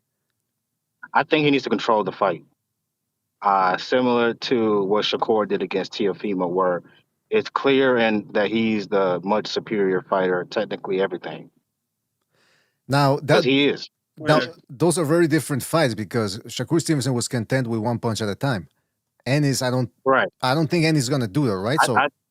I think Xander, because Boots hasn't shown he can cut off the ring. If he could cut off the ring, this will be a 5th round knockout to me. Whoa! That's so. If he improves on that, he should stop Xander. That's just my opinion. All right. So for those of you that are picking Xander Zayas, what's the benchmark here? I mean, if he is as good as people are saying that he actually is the best junior middleweight in the world already. Some people we heard that from people like Don Madrasos, who said he feels like he beats everybody at 154. What's the benchmark here? If Zayas you just have wins, to outbox him. Go ahead. Just quickly, I just heard Dirk say that if Zayas wins, that means that Boots Ennis was overrated or he's whatever. But in that scenario, also, it would mean that Zayas is actually better than what everyone's expected. You know, we should be giving credit. Yeah, we gotta maybe give credit to the guy. He's 23. Somebody mentioned that 22, 23. He's pretty fucking young. His lack of punching power, man. I just don't like that shit. Like that. Like he skill wise, his boxing. That's okay. Nothing special. His technical skills are a little bit better, in my opinion, than Boots. But where Boots probably separates himself is that he does punch awkwardly at a lot of times, and there's more power to it. So I disagree with that. Recognize he decides to go on the offensive way more than Xander. If he wanted to box like Xander, he would do that. Yeah, but what I'm saying is, like, you can only go by what a guy shows you, right? Now, if he goes in there and he fucking puts on a boxing clinic and he outboxes him, 12 rounds to 0, and that type of fashion, like the way Garcia did to Barrios, then I'll say, look, would you use that example? Shakur is a much better example than fucking Barrios. Yeah, because the difference is that Boots is a puncher. Booth is a puncher. Shakur's not a puncher. Shakur's not a puncher. You know, so But I get that too. But even still, Xander, Mario Barrios, come on now. yeah, but you see, Shakur doesn't have the ability to hurt, to outbox you because, oh my God, I don't want to get punched by him, right? Right. Booth, I think, has that, right? Garcia, I know has that. You know what I'm saying? So Booth probably can win a fight in similar fashion if he sticks to like I'm gonna outbox this dude. You know what I'm saying? But I don't think that's what's gonna happen. I think he's gonna say, you know what? I feel like I'm the stronger guy. When the fight plays out, when it happens, he's gonna be like, yo, I feel like I'm the stronger guy. So what I'm gonna do is Let me ask you a go for question. the Do you think Xander can beat Boots in the middle of the ring? Like, I'm not saying like toe to toe. I'm saying like mid range. Can he control Boots from the mid range? in the beginning. But you gotta hurt him, man. You gotta keep him hurt. If I not, don't Yeah, see this that is happening. He's not a better yeah, this is this is puncher the than Boots. interesting thing. This is going to be the first time it's going to be the opposite. The slick guy is the Puerto Rican guy, and the punching guy who's expected to come forward is right. the Yeah, usual slick it is. NBA Jerron Ennis, Yeah, and Boots is we quick already too. know Zayas is going to outbox this guy. Yeah, He's that's not what I'm going to do thinking. anything different. He's not the This is typical it. Puerto Rican We Trinidad know that. Cotto. He's opposite. Wait, we know Don't that. you What do always you mean say we that? know that? We The don't know boxer that. beats the punch. The boxer always beats the puncher. The boxer always beats the. This is what you always say, Dirk, right? Technically, The they're both boxer. boxer punchers. Although I don't know if you can even call Xander up. Technically, according to my calculations, looking at. Hey, by the way, though, I disagree with the whole the Puerto Rican because again, Shakur Stevenson is half Puerto Rican. He's the definition of a slick fighter, and Wilfred Benitez, Wilfred Benitez El Radar. So Puerto Rico has some slick fighters. But I understand the point, though. It's true, though. It's Ennis is one of the rare punchers, Afro Anglo punchers that he's gonna have to be the one making, because that's the thing. Look, when Crawford fought Canelo, one of the big reasons why I picked Canelo was because I saw Crawford getting hit way too much, but he was able to tighten up the defense. Can Jerron Ennis do something similar or the same thing? At this point in his career? I don't think so. I think he's you know what his deal is? It's like he thinks he's a very like fast switch fighter, but he's not. That's why he leaves his hands like down. And he thinks he could just, get out the way of punches, but he catches them anyway. But because he has a good chin, he's like, fuck it. I'll just play it cool when I get hit. Notice that I agree. after he's seen touched up Crawford way more than Canelo did or Earl Spence. When Crawford turns on his defense is pretty good. Same thing with Boots. I think better defense than everyone. The hell is some whispering going on in the background? Who's heavy breathing, man? Like, Oh, sorry, my bad. It's me. What the fuck are you doing, man? Jeez, I'm jerking off. Gooning.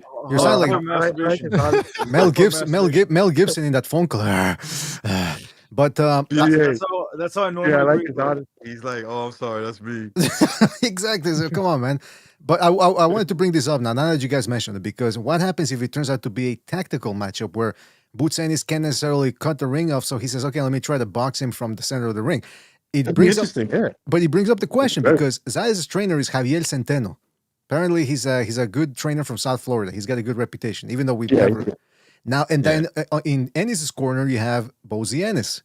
Now, poor Bozy hasn't had exactly the greatest of runs now lately. He's Andy Cruz lost against Murataya. He's experienced, right? He's an experienced boxing coach. So, like, it's going to come down to the fighters. Literally, it's going to come down to both of them.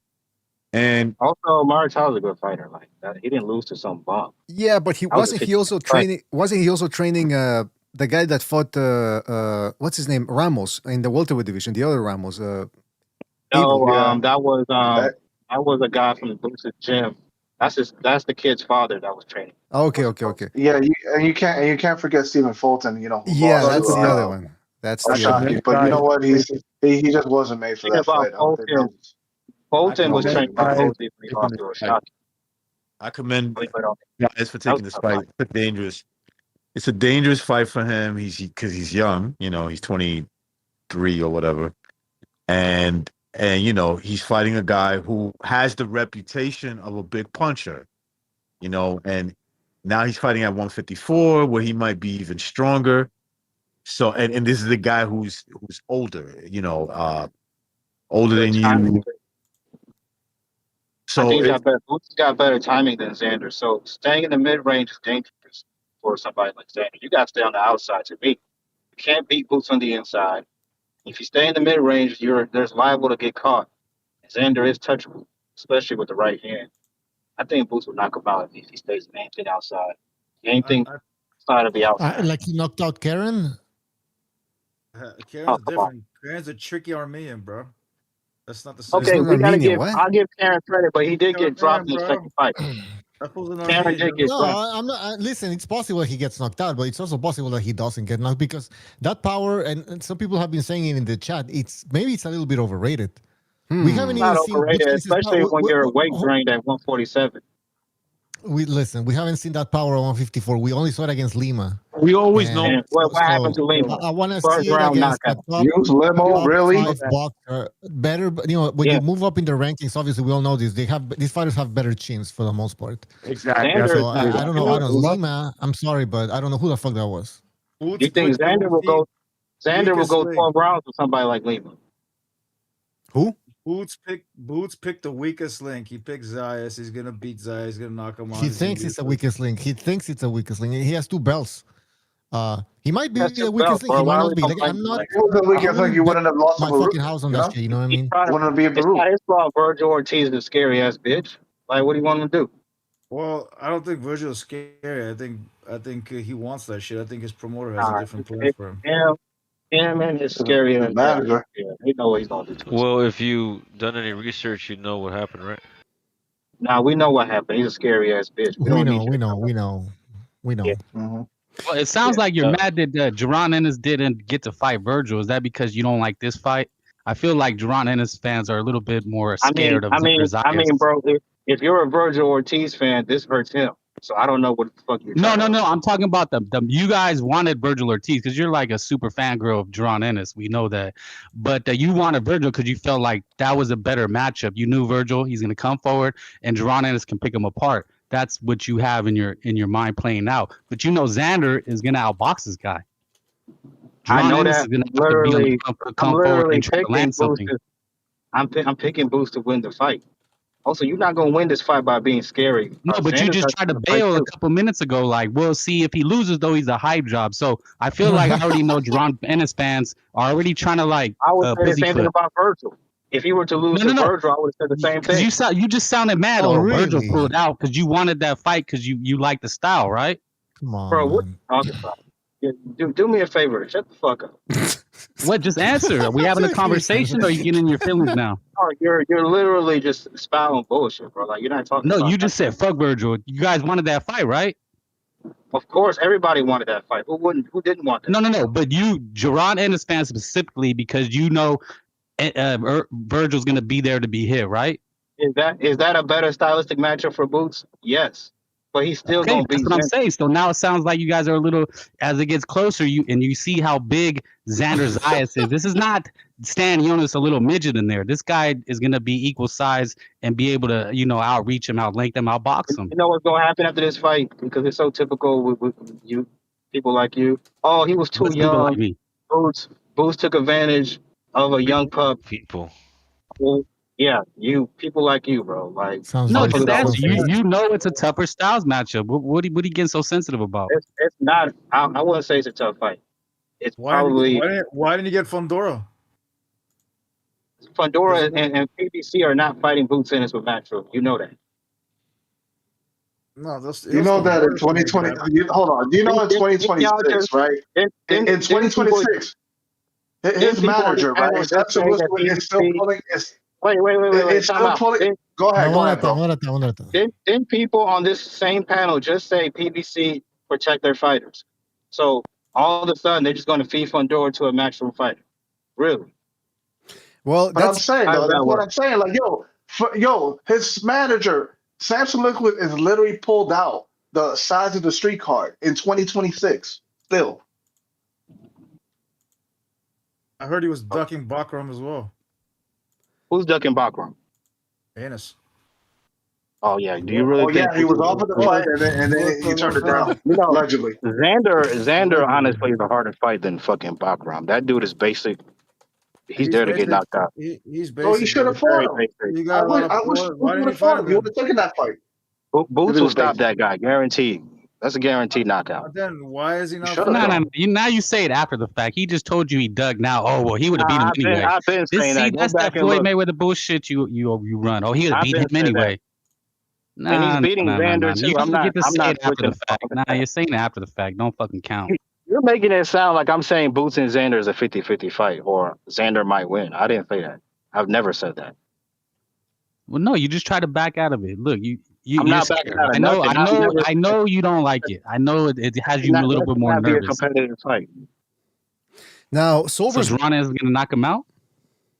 I think he can knock him out. Yes. Not can Only is reason, like make your the prediction. only reason I'm not saying 100% he's gonna knock him out is Boots has shown he's not the best at cutting off the ring. That's it. That's the Oh, only okay. reason. So he's gonna have a lot of problems doing that then, right? I'll go ahead and tell it I for you. mean, you can He's gonna still win knock a him fight out. without. He's gonna Go knock him ahead. out. He's gonna knock him out in like probably 9 or 8. I think he Over will there. too because for one reason, Xander's not a bitch. Xander is gonna come to fight eventually. He's not just gonna run whole So damn did fight. He's gonna. Karen. So did Karen. I mean, okay, but Boots was on a rehydration clause. I'm not making that excuse. I'm just saying that But does it's Wow. an play Now excuse. a Sounds like role. an excuse, Boots but was come on, labeling man. himself. Hey, by the way, Uh, Zayas, I don't know about Zayas not being a bitch because, again, that Perez fight, rewatch right. it, a whole bunch of clinching, a whole lot of clinching. And you know me, He does a like, lot of running. He does a lot of running. well, that running's not that bad though because like I was rewatching the Barral fight and Tim Bradley did point out, or somebody in that telecast point out the fact that the guy does let his hands go. He averages about 60, 70 punches per round. So if you're moving and punching, I have no problem with that. But it's the clinching in this scenario, in this case. But here's the problem for Xander. Yes, he can. He might be able to move on Boots and maneuver around, but will he land enough counters and jabs in order to win rounds? I don't think so. Boots is really good at countering jabs and just countering your counters. So that's why Karen really couldn't do shit. He tried to counter Boots, but Boots would counter his counters. So all he could do was just move. So unless that Xander's game plan is just move all day, he'll just lose a 12-round decision. May I present a different scenario here? What if the referee lets him do what they allow other fighters to do, which is punch, clinch, punch, clinch, punch, clinch? Now Jerron Ennis can't counter.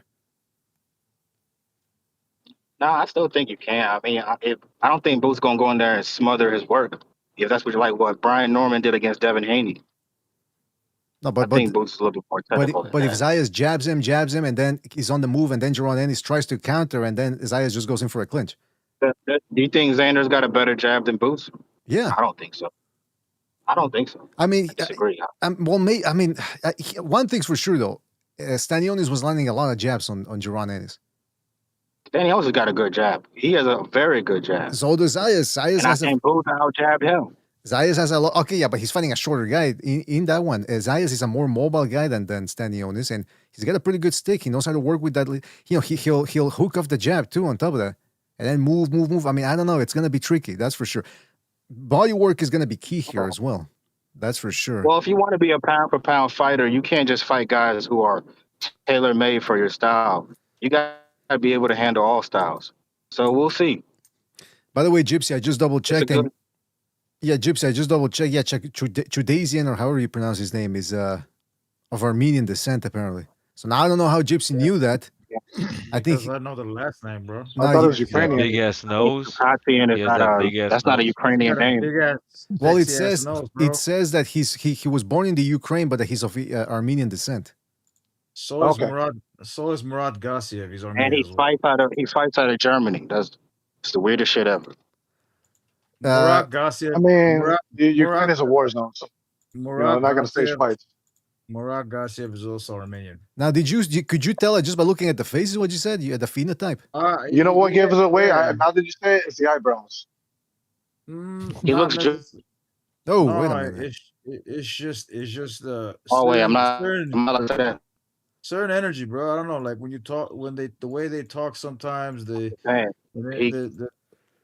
Gypsy, you think about you think that? Do you agree with that? Do you think he looks Jewish? Who? Chudazian. Yeah. No, he's not Jewish, bro. He's Yeah, Well, he not that does. he's Jewish, but that he looks Jewish. Maybe he got maybe he got, it's not. There's no. I don't want to go this trip. Okay, yeah, I just want to get. You're gonna open up a You can made it of worm, and I'm gonna uncomfortable. go Got all crazy. choked up. I didn't want to get you started on that because then he's No, gonna. no, I didn't get choked up. I'm not like you, honey. It's just the thing is, it's just sweetheart. The thing is, it's if Still I say the J word, and I'm gonna keep continuing. I'm gonna continue to talk about the J people, and then it's just gonna JOO. be J-Lo? Okay, let's get back to boxing.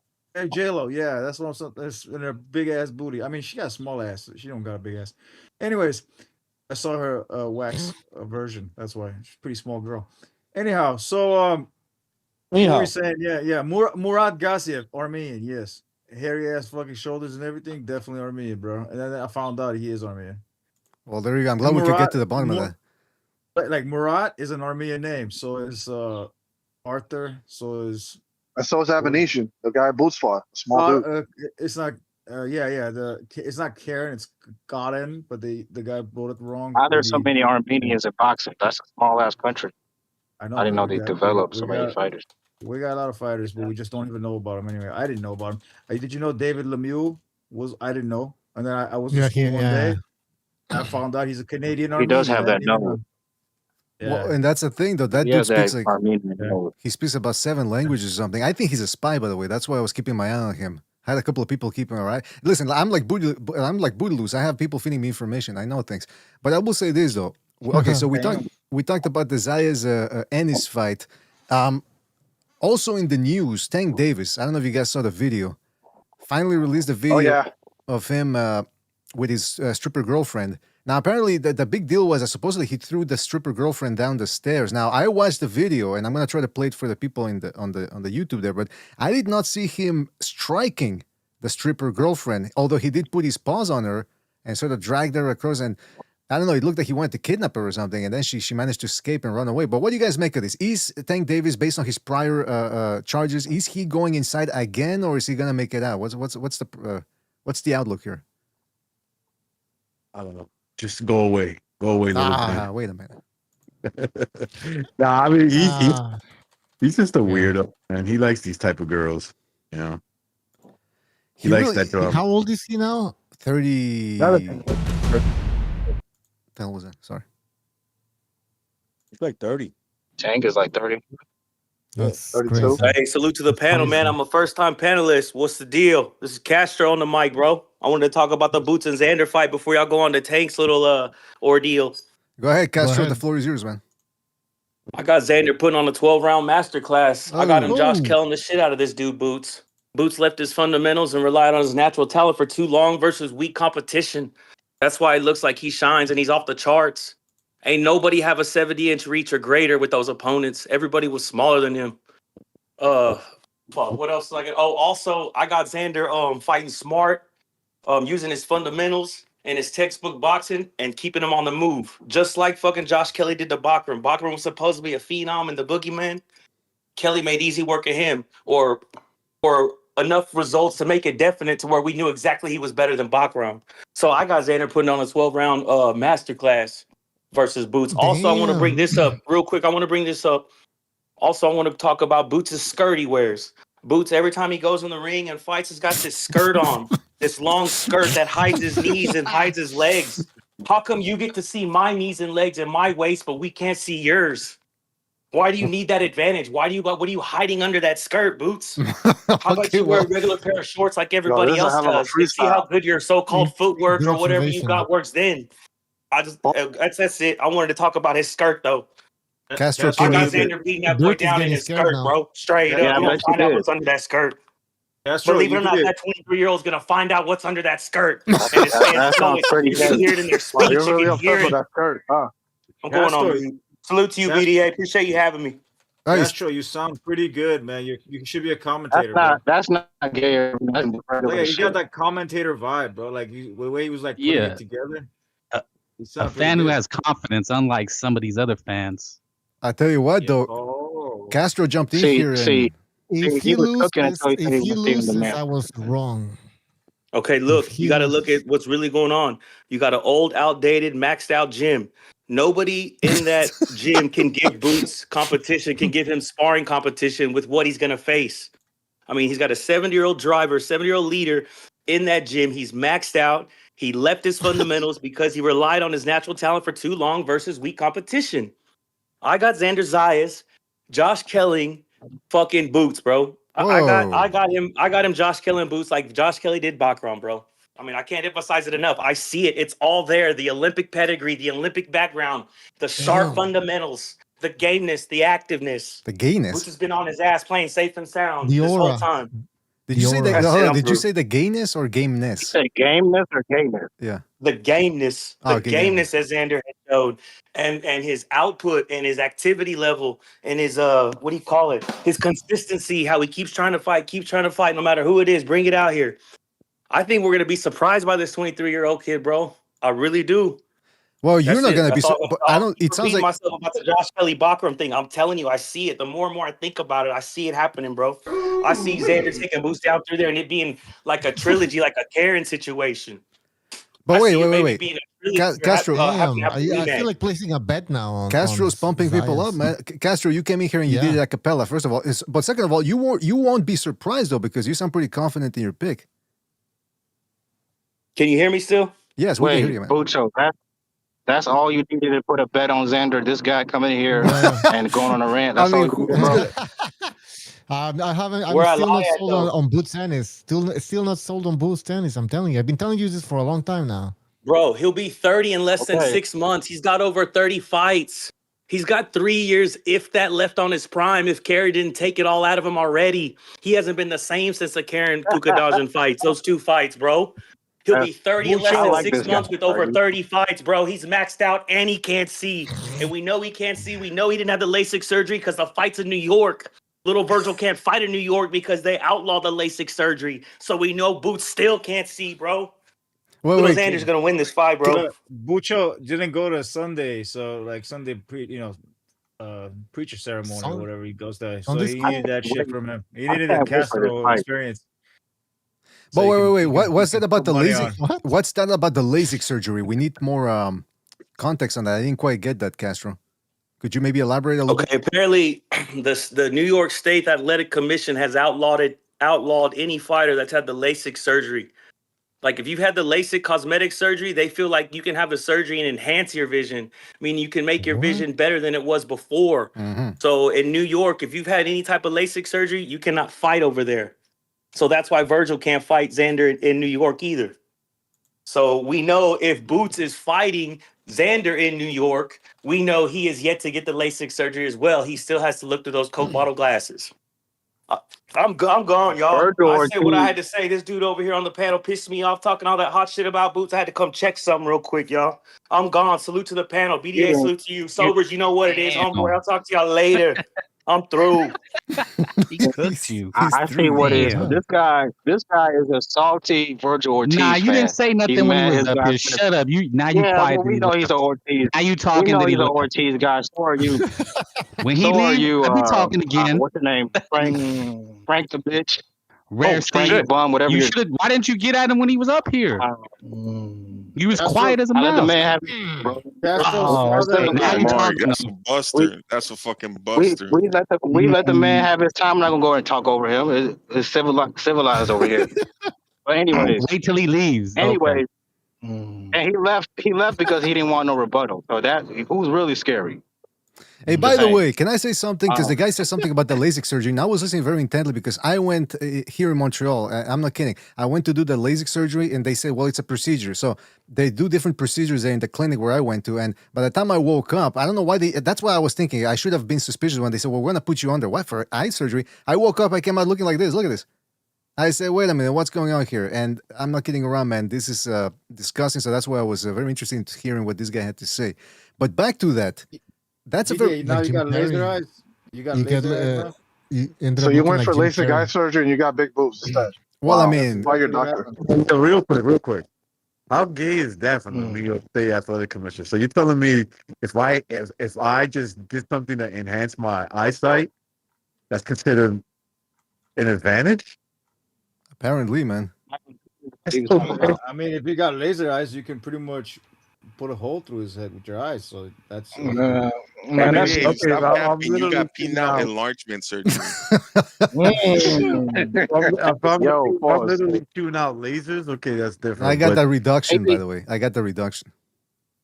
maybe I'm oh, tripping. you got Maybe, reduction. maybe I'm tripping. But didn't Virgil have an opportunity to fight Xander on a turkey card? He turned it down. Which one was it? I'm lost now. What's the timeline on that one? That card, the card where he fought Madrimov, he had an opportunity to fight Xander, but they turned it down. that's a fact. That's a fact. Yeah. Virgil turned it down. And He's he scared. He's also, scared Yeah, of that. he also turned down because he don't want Backrub. to fight nobody. He don't want to fight nobody. That's it. And he had an opportunity to fight Backrub too, It's but clear as I day think, now. It's clear as day now. Like, you know what I'm saying? With yeah, this Xander fight, man, it's like he don't want to fight nobody with a pulse that they know they can't beat. Hey, hold on. That's it. Legendary body bag. Legendary body bag. We just had Castro jumping in here. He kind of sounded like Stop it. you. He kind of sounded like you. I thought it was you for a He don't moment. sound like me. That nigga a I thought retard. the He nigga don't was sound back. nothing like me. Nah, That don't nigga don't insult. sound nothing. Come on, That come nigga on. sound nothing like me. Don't insult Castro like I that. What you thought I was talking? the same I person, just bro. did. I just did. Yo, look, Castro's father is a priest, man. No, but you know what? Something He like was that. even doing that. Yeah, he was even doing that. The grunt. Like at some point, he was like, "Because your Oh, honor he is this was? and that," He and then he goes, copying me then. Yeah, he copying me then, like you do. It's okay. No, actually, no. That dude had a Mexican. He BDA, sounded like a Mexican that's his accent. split personality. They're the same person. "Split." He's like the movie One Split. is Yeah. Mexican, the other one is Puerto Rico. Puerto Rican. Yeah. Well, listen. I mean, once the Hey, I want to hear. Yeah. I want to hear what Bodybag has to say about Zayas against Boots Ennis. Are you going for Yeah, Puerto like Rican or? yeah, I'm kind of confused. Like when Zayas won a vacant title, he couldn't beat nobody, and then he beats a scrub like a boss. He could beat everybody. Like it's like I'm confused. You know what I'm saying? When did this happen?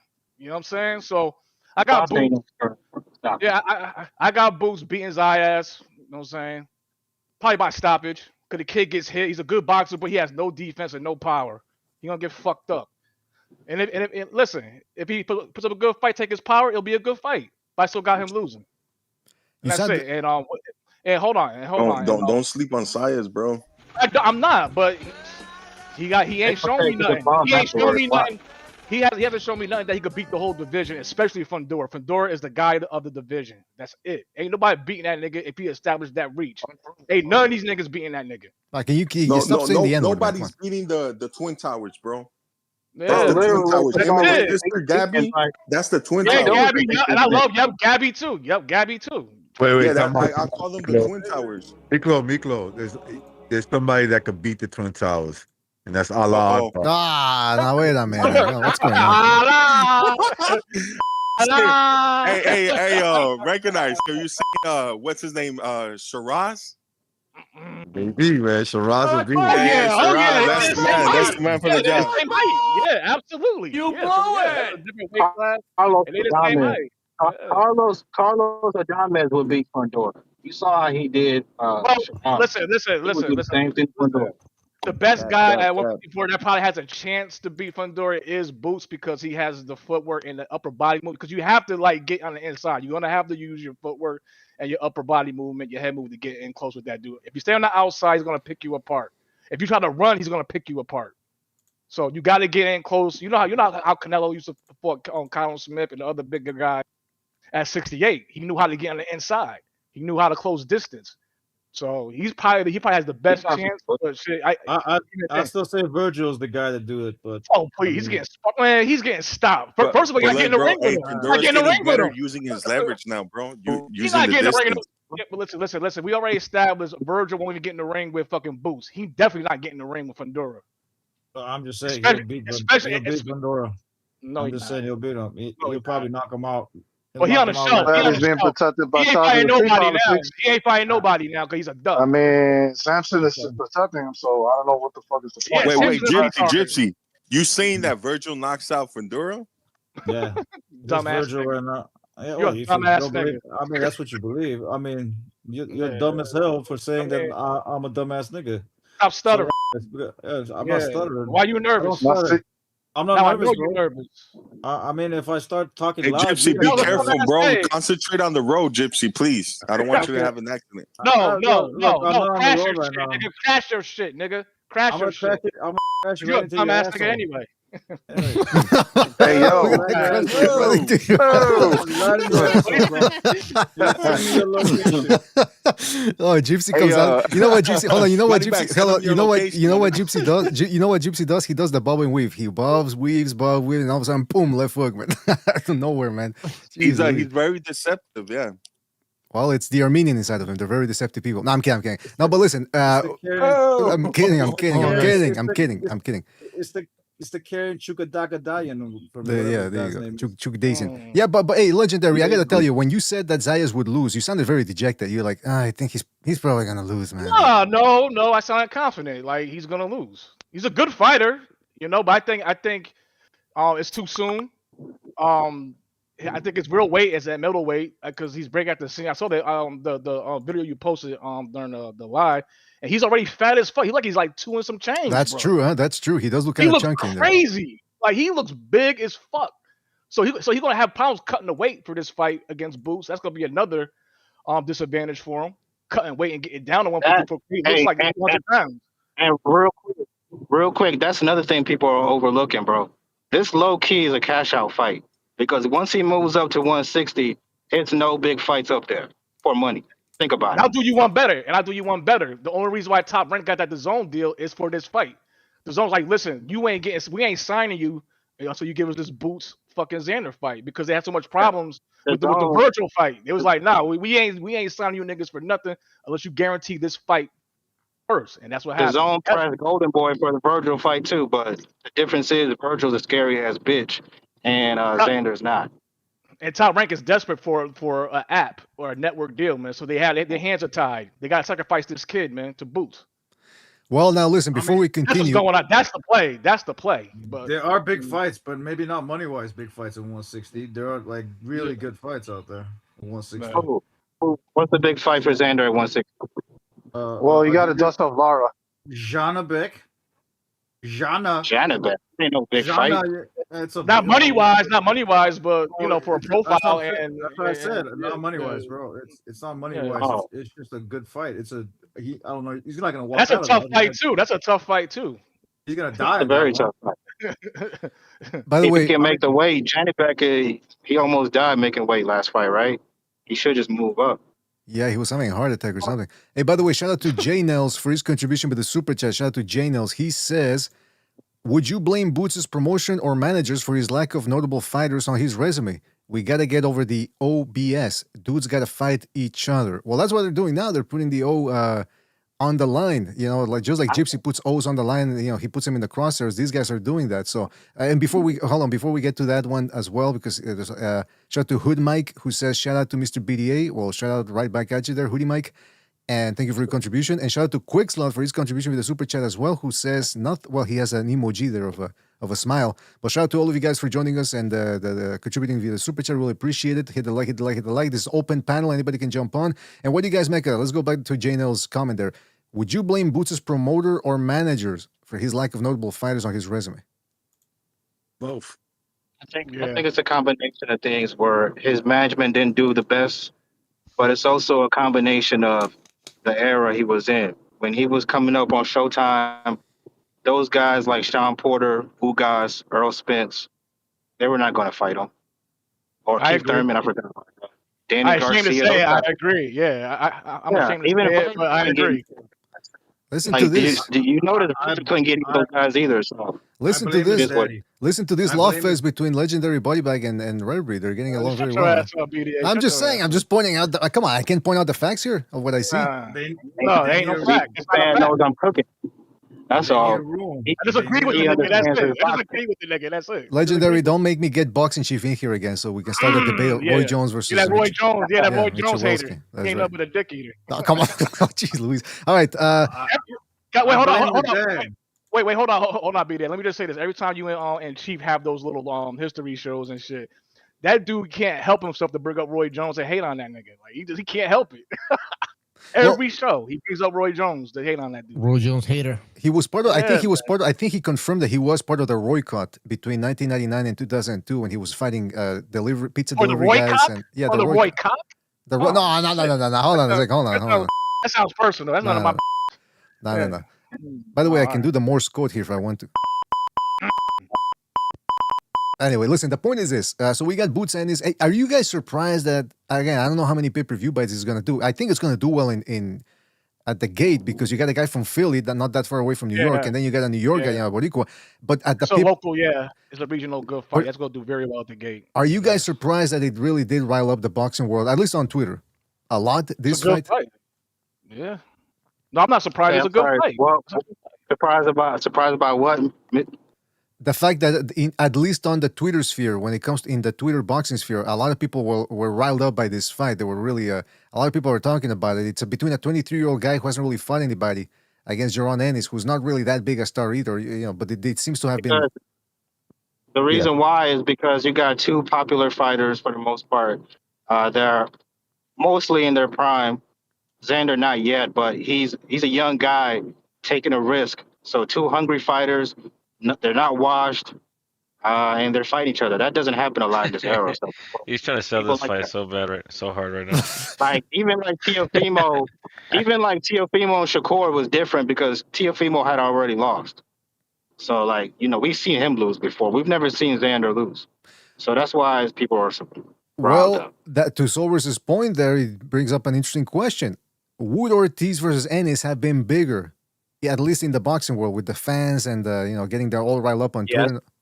Yeah, it would have been. Yeah, of course it'd have been bigger, but like I said, Virgil's scary, so it is what it is. Oh shit. Yeah, what's going to happen with poor Virgil, by the way? Because now Sobers and I have been talking about this in the morning shows. Now he's got to go back to Delo. He's got no choice unless Mirigian can somehow get him out of this little pickle here.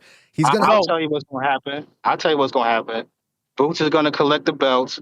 He's going to have to come back to the table and take the deal that he was offered to him and be like a good little boy and be the B side. That's what's going to happen. He's gonna take less money. He gonna take even less money now because like he's really gonna be a money, big time. and then he's gonna take the ass whooping like a man, like he should, and then he can thank Rick Mirigian for ruining his career. Well, I gotta tell you, man. I mean, first of all, Ennis has to beat Zayas. We don't know if that's gonna happen. But second of all, fair enough. I mean, it will happen, but we'll see. Is Ortiz gonna have to bend over or at least bend something for De La Hoya? Like, how does he get out of this with De La Hoya? You gotta bend over, He's get his gonna have to knees bend dirty. over, They gotta and get his he's knees gonna have dirty. to wield the spatula. What is he gonna do? He's gonna for pull De a La Mikey Hoya. Garcia and wait out his contract. What can he do? Well, unless De La Hoya I is told you he's gonna whip out the spatula. unless De La Hoya is magnanimous and says, you know what? Because again, let's look at De La Hoya's stable. He's got Zurdo. He's got Yeah, he needs them too. Yeah, he's got Ryan Garcia, who's on the way out. Really, he doesn't really like De La Hoya. Who else has he got? Kid Austin doesn't really seem to like him either. that's another trash can, another hype job trash can. Kid Austin, you need to sit down too. He's calling out Tank Davis. It makes you wonder I what the hell understand is De La Hoya. If somebody doesn't want to work with me, I just I let him go. Like this okay, after a while, it's gotta be the guy that everybody's complaining about. Can't be everybody else is wrong. It's a good point. There's something De La Hoya is doing that these guys become really upset and they're like, yo, I don't want to do business with you. I don't want to do no. Look, recognize I'm not one for conspiracy theories, Hold bro. on real quick, Dirk. Hold on real quick because the files came out about what happened between them and what it really was Virgil's manager really trying to get him a bigger check. He was citing things such as the checks that Teofimo and Shakur Stevenson got earlier this year, saying that he should have got more money. He was offered $3 million and pay-per-view shares, and then they requested $7 million as a flat fee. And it's just like, bro, you're not gonna get that much. And I said this before on this show. These dudes, they're not gonna fight because they think this fight is worth more than it is. They think there's some kind of this is some kind of mega fight, Manny Pacquiao, Canelo, fucking Crawford shit. When they're just two contenders in a weight class, they won't even be fighting for a belt. So when they fight, I mean, afterwards, okay, what happens? One of them gets a title shot. You know what I'm saying? So it's not really right now. It's not really a big fight for them, and it's not worth what they think it is. That's exactly what Virgil's dumbass walked into this trap, where he thinks he's worth more than he is, and he's not. Yeah. You You know what? I it's- think you bring up a good point, Sobers. I think these managers for these boxers, what they're doing is making these kids focus on money and leaving out legacy. Like, I swear to God, bro, there is no all these dudes, they're not legacy fighters. They're just not. Like I could do without most of these guys' career. Like I'm not watching their fights again. Like that's the kind of career Right, exactly. they have it. Like I'm not It watching. wasn't so much like it wasn't so much the offer sheet for Teofimo and Shakur. It was the turkey bag. Exactly. It was a bag that was being offered for the Turkey, and welterweight. look, That didn't happen. they were asking for a check as if the turkey was involved in this fight, and he's not. So it's like, what are you doing? He's not. He wasn't paying for them. Exactly, because he got sick of their shit. They both were bullshitting, and also like these two guys, they're hardcore favorite fighters, Boots and Virgil. They're not big draws. They're not big time superstar fighters. You know what I'm saying? And another thing is Marigan is dumb as fuck because like Tio and Shakur, they're accomplished fighters. They're accomplished fighters, and that's a whole different thing. And he's trying to negotiate more money and try to cut Oscar out. You can't. He's under contract with Oscar, and you try to cut Stupid. Oscar out. Like that's not gonna happen. One thing about Oscar, man, like he learned from the Canelo situation. He has an ironclad contract. You not doing shit without that nigga. Like, and Same thing with Why Ryan. would you even think that shit was gonna work? Why would you think you can go behind the promoter's back and make fights? That's ridiculous. Maybe maybe Like, he that's He's thought not gonna pay you. Yeah, he gonna pay for what you worth. He not paying you what Turkey paying you because y'all fucked that bag up. Also, I think there in the documents it said that Marigan's also he said that they wanted to leave separate from Golden Boy because they didn't feel like they were getting the best deal possible. He said that people were offering them 17 million for that fight. Get the fuck out of here.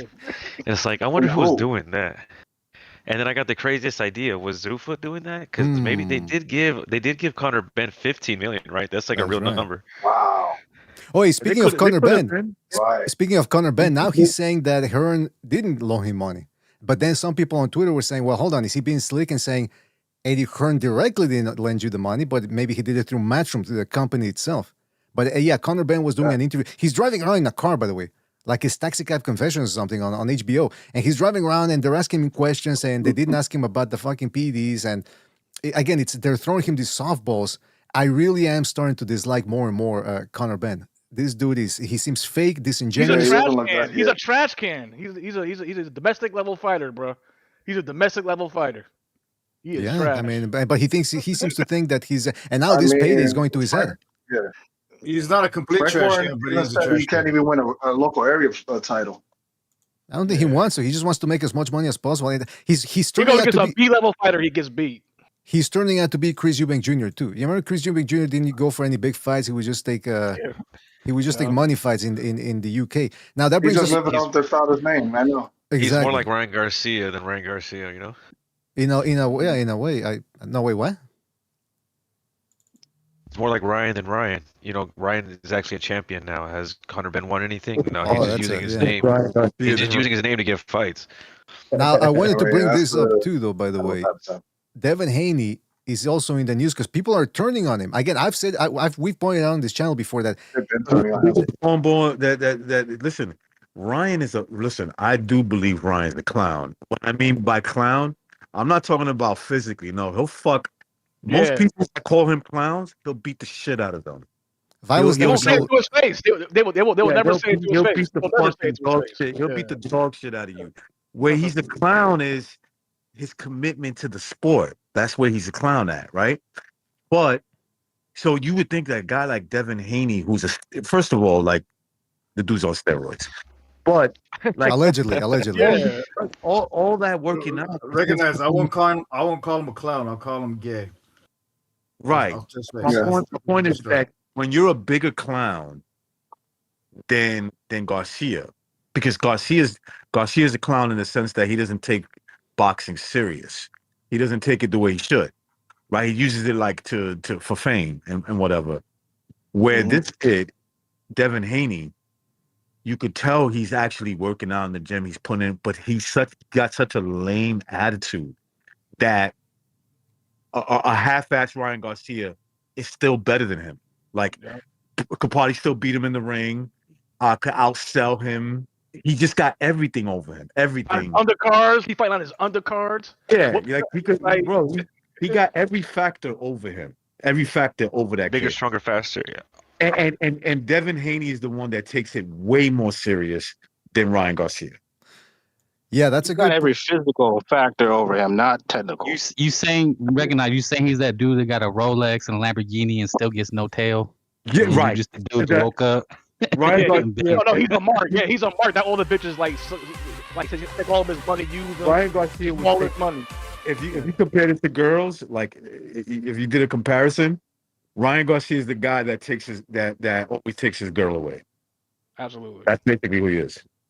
Hey, by the way, though, but what I was gonna say about Haney real quick is that people are turning on him on Twitter because I've often pointed out the fact that this guy or whoever's managing him, whatever, they draw out his negotiation. They draw out his negotiations so long. I mean, they did it with Cambosos to the point where Lomachenko was gonna step in, and then he's like, "Well, I'll take the same deal." It's like, "No, motherfucker, this guy's gonna take it because you don't want it." Then with Cambosos, then I mean, then with who else was it? With the Normans before that, Eddie Hearn said these guys are looking for a payday that's not there. Now, Turkey Al Sheikh offered them a lifeline with the Brian Norman Jr. fight. But that was a calculated risk. Again, the Haneys don't step in there with a guy unless they're sure that they can beat him. Ryan Garcia, it seemed like it backfired. It was a cherry pick gone wrong. It seems like to me. I don't know. Yep. I don't have all the proof in the world, but I It have was evidence. no, it was, it Right, was, right. it was. But now they're But looking. Devin Haney, if boxing was a company, he's the company guy. But he's so lame. You know what I'm saying? Like, dude, you're like, he's that annoying dude. Like nobody likes him. Like, yo, get the fuck out of my face, bro. Just leave. Well, Get out of what I'm saying here is that on Twitter, people are finally catching on to this because now there's a divide between Tank Davis fans and the Haney fans. Well, it's always been that for a while now, but it's really coming out now because people are realizing, wait a minute, apparently Romero sent Haney an offer. That's what I gather. Again, I'm not 100% sure of the timeline. He sent Romero sent Haney an offer, and Haney said, "Oh, it looks good." Then Haney recently came out and said, "Oh man, this guy thinks he's the ace, blah, blah, blah. The offer's not good enough. We're still negotiating the money." And Rolly said, "Well, wait a minute, I thought you liked it." Now people are grilling him on it. And now Haney recently, I think today earlier, was going at it with Garcia, demanding a rematch and demanding that Garcia get on the VADA testing 24/7, 265 days a week. So what's going on with Haney? Is he being finally people seeing him for what he is, the smokes and mirrors, or am I wrong? Maybe he's legit. He pussy. He pussy. That's it. Okay, he's pussy, but he's pretty much saying that Rolly doesn't have enough followers. There's not going to be enough money because he doesn't have followers. That was his fucking excuse, but I think it's a bullshit ass excuse. I think Rolly right. is high risk.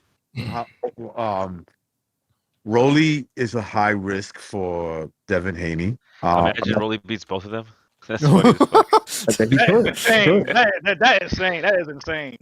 That's what I'm saying. These guys are not that good, man. They're not that good. Like they're not. Bro, They're not recognize. dedicated. Can I ask you a question? Is this not the worst era of welterweight boxing you've ever seen? Hell yeah. Hell yeah. By far. I know. The welterweight division is not an actual place, but I do want to meet here to hit it. Dude, so we can be done with it. This is how bad this welterweight division is. That I'm actually gonna big up the recent welterweight division. I'm talking about Earl Spence. Yeah, Garcia. They watch these dudes up. They watch. Yep, all of them. They'll watch these dudes up easily. Even Danny would give the dude problems. Yeah, even Danny would give him all the problems in the world. Yeah, he was the worst. He knocks them all out. Yeah, he knocks them all out. He's the worst out of all of them. Like that past welterweight. Fucking Earl Spence will chase will beat Devin Haney up so bad he will press charges on him. He would have ended up pressing. Would have happened. Kell Brook was still Rolly Romero's chocolate brownies. Oh yeah. We got Lion Legal. Terrence Crawford would have gave super chat. Would have gave Ryan. How's it going? Beating that he would have never showed his face again. All right, let me read the super chat first. And hold on, let me read the super chat first. And by the way, before I read the super chat, remember that we are not responsible for what the people say on the chat. They do not reflect the views of the BA organization and its subsidiaries. So I'm going to read it. Legally, I am obligated to read it. And he says, salutations to the BD family, except the Mayates. He says, I found Booty Juice Grinder account with the help of Perception. Come on, he's got to throw He's throwing everybody under the bus. Racist, Perception. His preference is BBC. Canelo, he says, is still the face of boxing. And Crawford, he says, docked the rematch. Well, there you go. Shout out to Miklo Weinstein.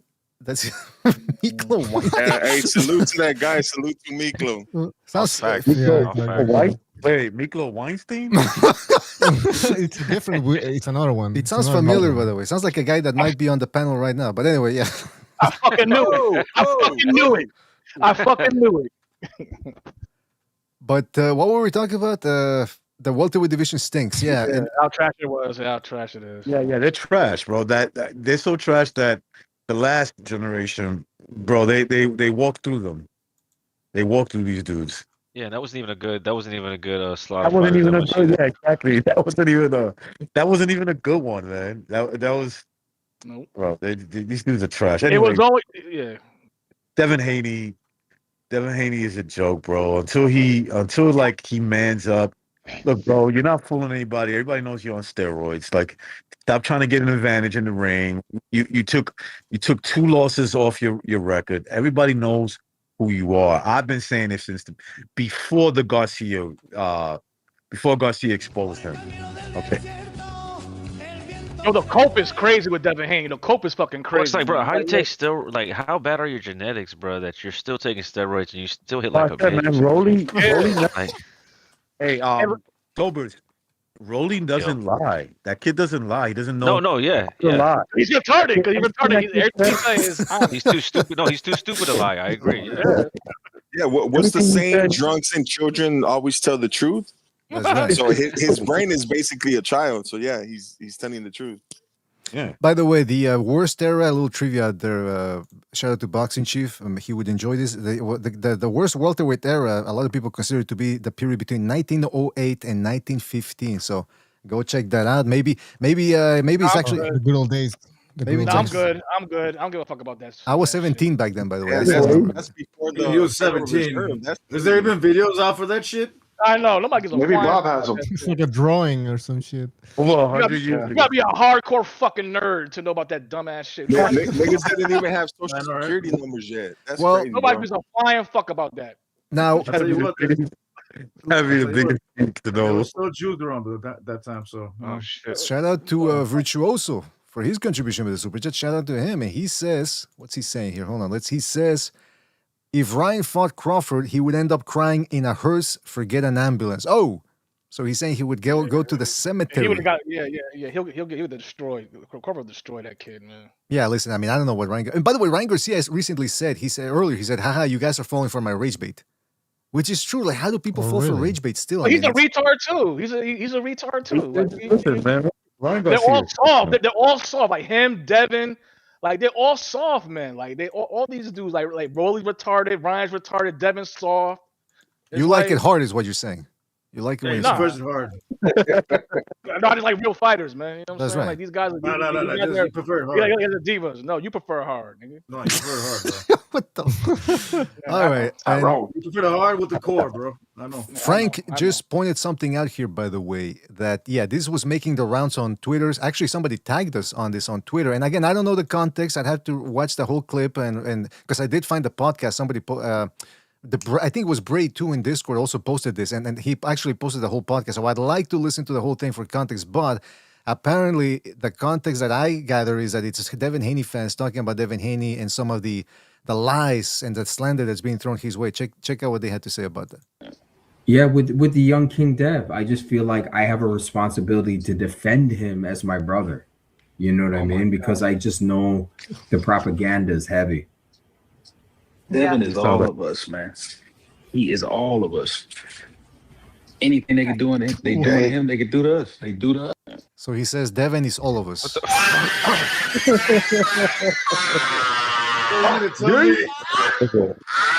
Gay.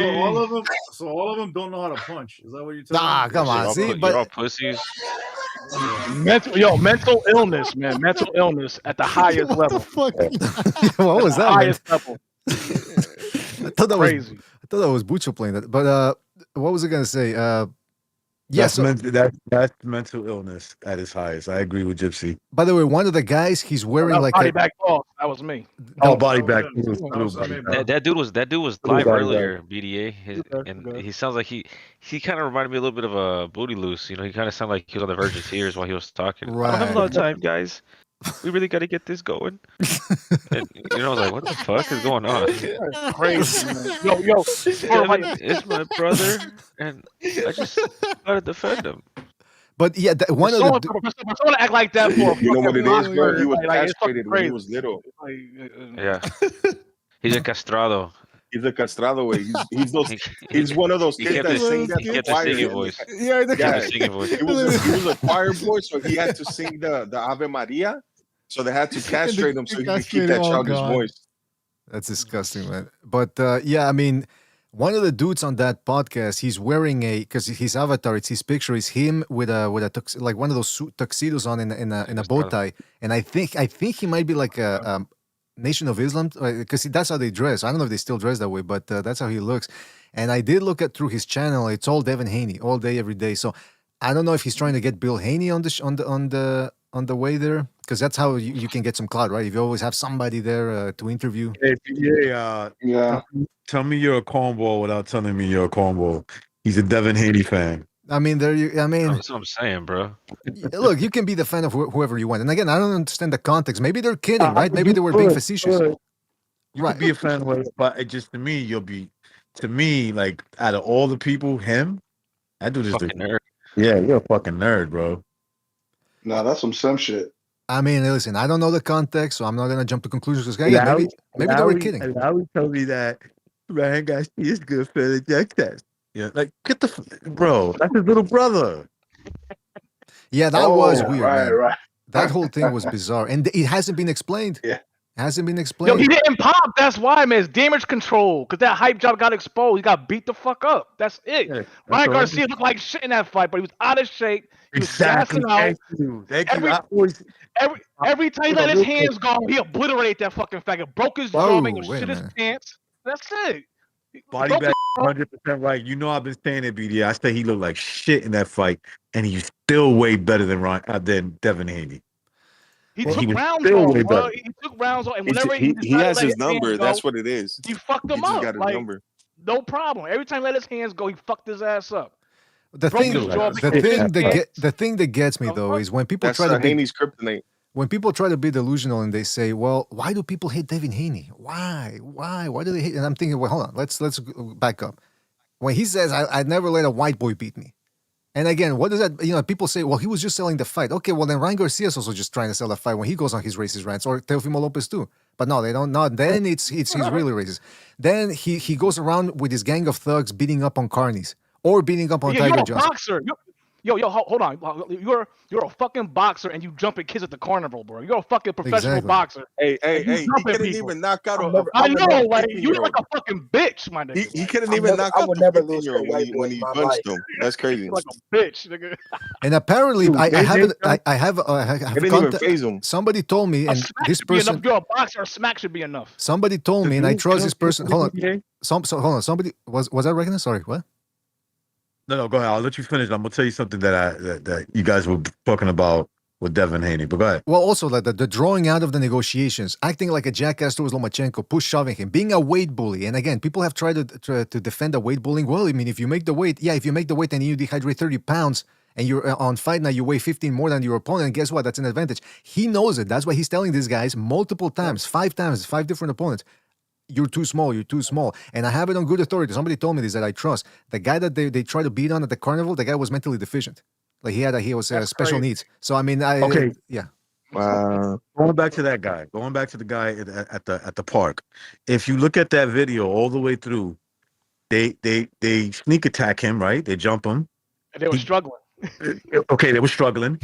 I was ready. The guy took off his jacket, ready to fight some more. They all walked away. All of them walked away. Devin first. He was the first one to walk away. He was the first one to run. Yeah, didn't he shoe shine the guy and then couldn't hurt him?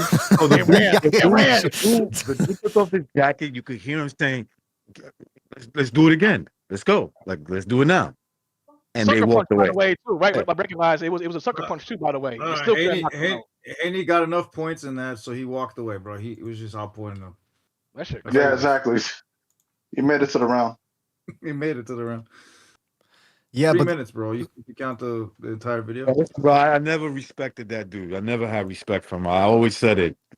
To me personally, Like there's some level of respect. Like he ain't a total coward. Like he ain't gonna be like, oh, stop the fight. That type of like fucking uh scariness.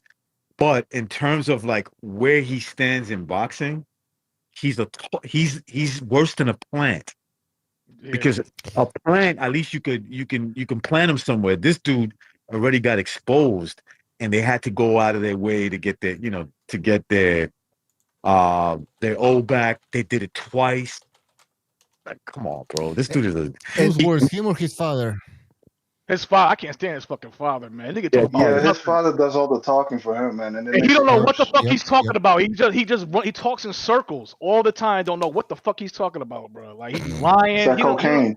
Yeah, man. Like he's like you. He's Black Any Jesus. dude on the street talk like him. Any dumb nigga on the street talk like him. Bro, I swear to God, when he said to they Floyd, just like, yo, I'm 50 and 0 in the streets, bro. I'm like, yo, if you a street nigga and you still just saying that shit, you failed. Just like me and, said. they jumped at the Tiger Johnson dude like two times, I guess. They Yeah. fucked Going to him. They court for fucked that him too. up though. They fucked him up. By the way, I'm rooting for Tiger Johnson to knock his ass out. Of course. And by the way, remember when Bill Haney was going at it with Mayweather, and Mayweather's like, Bill, what's my record on the lights? And then Bill Haney goes, record on the lights. And he goes, Edward, what's my record in life? And he's like, what? What does that mean by record in life? What's my record? He was hurt. That's why he was hurt. Yeah, from. he was hurt. He was hurt. His butt hurt because Bill Haney. Bill Haney's like Black Jesus for the culture. Yeah, exactly. Like he's predicting shit. He's And- he told Terrence Crawford he can beat Canelo. He's the one who convinced him. There's a bunch of other fights from what I remember that he's like, oh yeah, go ahead, you could beat him. And supposedly they listened to him and he achieved greatness. Oh, hey, let's not forget this, Gypsy. Let's not forget this too. Remember the day after, or two, no, the day after the Ryan Garcia pops positive, he's already got an interview lined up with ESPN, and he's sitting there like a rape victim. He's like, "I've never been manhandled like that before. It's just I didn't know what was going." I don't want to fight no more. I don't want to fight again. It's like a fucking bitch. It's like I don't know what I happened. don't want to fight anymore. When he deflated your asshole, how did you feel? I felt violated. I was like, well. That's why people dislike him. I mean, again, is it that complicated? Coming down his fucking cheekbone and shit. Yeah, I mean, it's a fake humility, the fake victimhood. I'm like, yo, he's very duplicitous, man. Like he steps up, he steps up his competition, but he's still like, I don't know, man. The way he fights, man, it's just not entertaining to me. Yeah, man. Like I prefer never see him, Shakur. I want to see none of you niggas fight again. I'll be happy. These are money made with the tribute acts, man. They gotta go. Yeah, I'll be cool. I'll be cool to never see them fight again ever. Well, you know what the answer would be. Everyone's always thinking, well, why does boxing suck nowadays? Blah blah. Because you're putting these boring guys on the main event. No, I'm not saying don't. I'm not saying don't put style. Like somebody said. Yeah, exactly. Like somebody said, put him on the undercard. Then they can thrive there. They can fight on the pay-per-view. You're not gonna blackball them or anything, but you're just not gonna put them in on the main event. And Turkey was having the right idea when he put Benavides in the main event last November, or when he put Shiraz in the main event as opposed. Yeah. But yeah, let me ask you a question. Who got more publicity, right? Shakur or this guy? What's the guy's name? The heavyweight who popped dirty. Who had his toupee come off? Oh, Jarrell Miller, yeah. Jarrell Miller toupee. Yeah, big baby. Who got more publicity? Jarrell Miller. Big baby. Yeah. Yeah, the toupee. The toupee. Yeah, the dirty.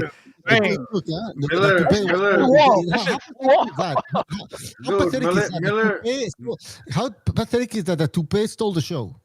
I mean, seriously. It reminds me of the Simpsons. And people that were reviewing the fight, they were saying, "Yo, Shakur, step it up, man. Put more punches into it." But he didn't want to. He's too risk averse, even when he's ahead. Well, he will never be a main event again. He won't be unless he fights like Ryan or somebody like that. He'll never gonna be in a main event again. You know what? He will because he's riding off the coattails of that big push they gave him after the. Who's gonna pay for it? Who's gonna pay for the main event with him in it? Well, not afterwards. Not like someone who's a draw, like a Ryan or something like that. Yeah, they're gonna eat who's it. gonna pay for that? Yeah, they're gonna eat it, but they're gonna eat it. Miller is must see TV, bro. The way he talks and shit and all that kind of stuff. But the problem is that AJ's Eddie Hearn. I mean, allegedly, that's my opinion. It's not BDS.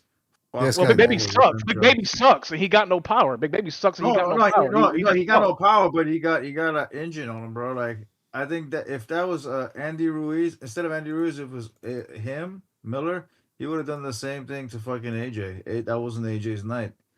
he would have done the same exact thing. It was like written on the wall, but his dumbass. But it's not his fault. As I said, Eddie Hearn, flipped in the Yeah, Oh, fucking. you're losing me. You Gypsy. That was a bad selection. Like that was a top 10 heavyweight you put as a replacement. Routing, all that Like, shit. Now I'll say Contamination. I want to present this though. I Contamination. want to show you guys this. Now, this could be like he said, like Virtuoso used the word duplicitous or deceiving here because it's apples and oranges. So I want you to look at the screen. That's not it, by the way. Hold on. Because again, it's different countries, and one's a highlight and one's a full version. So make of it what you will. But somebody posted this on Twitter. If you look at the highlights of Moses Saitama's sensational KO over Franklin on the zone, 1.2 million views. The full fight between Lopez and Shakur Stevenson, 482,000 views. Yeah. Knockouts, baby. It's heavyweight also. It's also heavyweight. You gotta understand. In the name. It's in the name. The sport is called boxing. So whoever gives you the best highlights, which you would have to imagine, knockout is the ultimate one.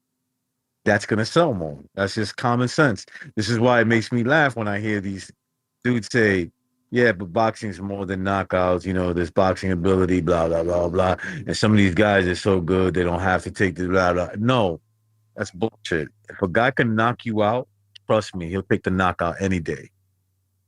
A lot of these fighters can't knock you out. That's the problem.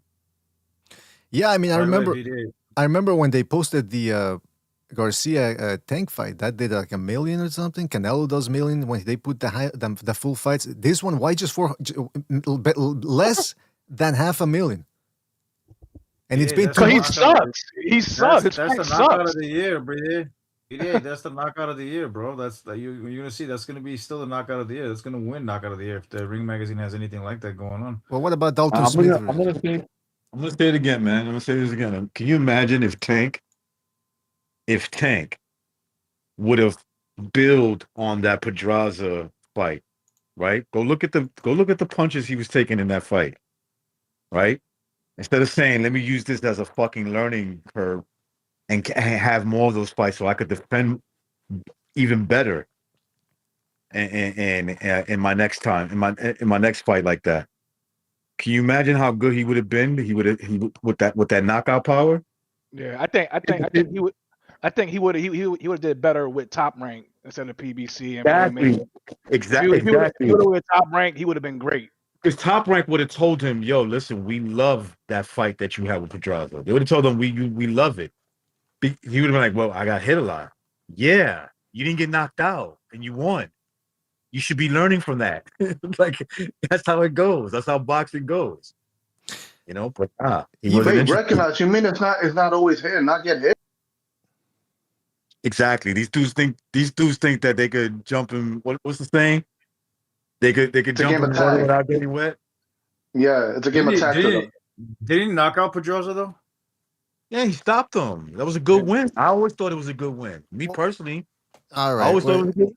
Wait, sorry to interrupt, man. Sorry to interrupt. Bray, he always gives the updates from Twitter. Breaking news, and this is from Fight Hype. Some people call it Floyd Hype. This is from Fight Hype. Mayweather vs. Pacquiao 2 is canceled. More details to follow. You don't want that. Yeah, he wanted to be exhibition. I wonder why. You fucking bum. I knew it. What a coward. It has to be an exhibition. It has to be an exhibition, though. It went from a real fight to an exhibition to cancel. Once he said that, I knew it. I knew it. Once he said exhibition, that fight ain't happening. That fight ain't happening. All right, I saw that shit earlier. What a bitch! No, that's a bitch move, man. He'd rather be broke. Yo, listen. He'd rather be broke. He'd rather be broke. It's crazy because he's the main one that always said you can't take your legacy with you, but that's what he wants to take with him. But nobody cares about his legacy. Nobody cares about that shit. Yeah. Like nobody cares about his legacy. But I'm saying he's choosing legacy over money. Something he didn't want to do in his That is the dumbest shit I ever heard him say. I mean, Reagan said it better. Like the money comes with the legacy, but this motherfucker tried to separate those two. So he's gonna be a homeless guy in the street saying, "I'm undefeated, 50-0, 50-0." That's yes. But he was everything he spoke against is what he's doing. That's gonna be his fate. What's my regular delights? What's my regular delights, man? His You got any money spare change? Damn, not even in 10 not years, even right? kissing Hold up on, to the hold on. Jewish people could help him, man. Hold I on. got a penny in of 10 years, spare change for him outside. in 10 years, you're gonna see where Floyd gonna be. He gonna be a bum on the street. I'm telling you. He gonna be a bum on the street like in 10 to 15 years. I'm gonna fill up his mug of that he's gonna collect coins with. I'm gonna fill it up with coins. But hold on, doesn't he need the money for the hair plugs? How's he gonna maintain those? He don't care. Apparently, he went bankrupt. Man, you gonna have alopecia. You gonna have alopecia. You know what I'm saying? Drooling on the street, can't talk. You know what I'm saying? I was great. Like Homo, we were just saying earlier. I was great. I was TBE. I'll mix my divestments. He's a hell of a fighter. I was a hell of a fighter. You know what? He's probably gonna end up fighting Clarissa Shields. Watch. I would watch. Don't bring that bitch up. Don't bring that bitch up. I really think he's Don't bring that bitch up. I think he's gonna fight. I think he's gonna I'll be fight. rooting for him. I think he's gonna fight Broden. That's right. Who would you rather root for, Clarissa or Floyd? Floyd? I'm more interested. What is the reason why he canceled besides him being a pussy? Well, listen, maybe he will fight him. Maybe he will fight. Maybe he's just this a marketing ploy to get more money out of him. I want more money. Yeah. Is it his pinky or is it what is it? Is it nail? What is it, man? Broken? Maybe it's his taint. Vagina. That's the thing, BDA. This fight is not a pay-per-view fight. It was supposed to be on Netflix. But is it possible? Is it possible that Netflix, with all their foresight and all that, maybe they already started doing some market research? They started seeing that the trend, that this fight was going to trend downward, and they say, you know what, screw this. We don't want to. This is going to be a disaster. They're old. From this fight should have went down in 2018. Yeah. So from what I seen was that the way it was advertised, everybody was like, "This is a fight. It's a rematch. It's a fight." And Floyd starts doing little interviews about it, and he goes, "It's an exhibition, guys." And then you get little tidbits coming out from Manny Pacquiao's camp, like, "Yeah, we're going for the fucking knockout." And they're asking people on Netflix, what's going on with Floyd, saying this is an exhibition, and their representative said that they wouldn't be interested in this fight if it was an exhibition. So I think it's Floyd.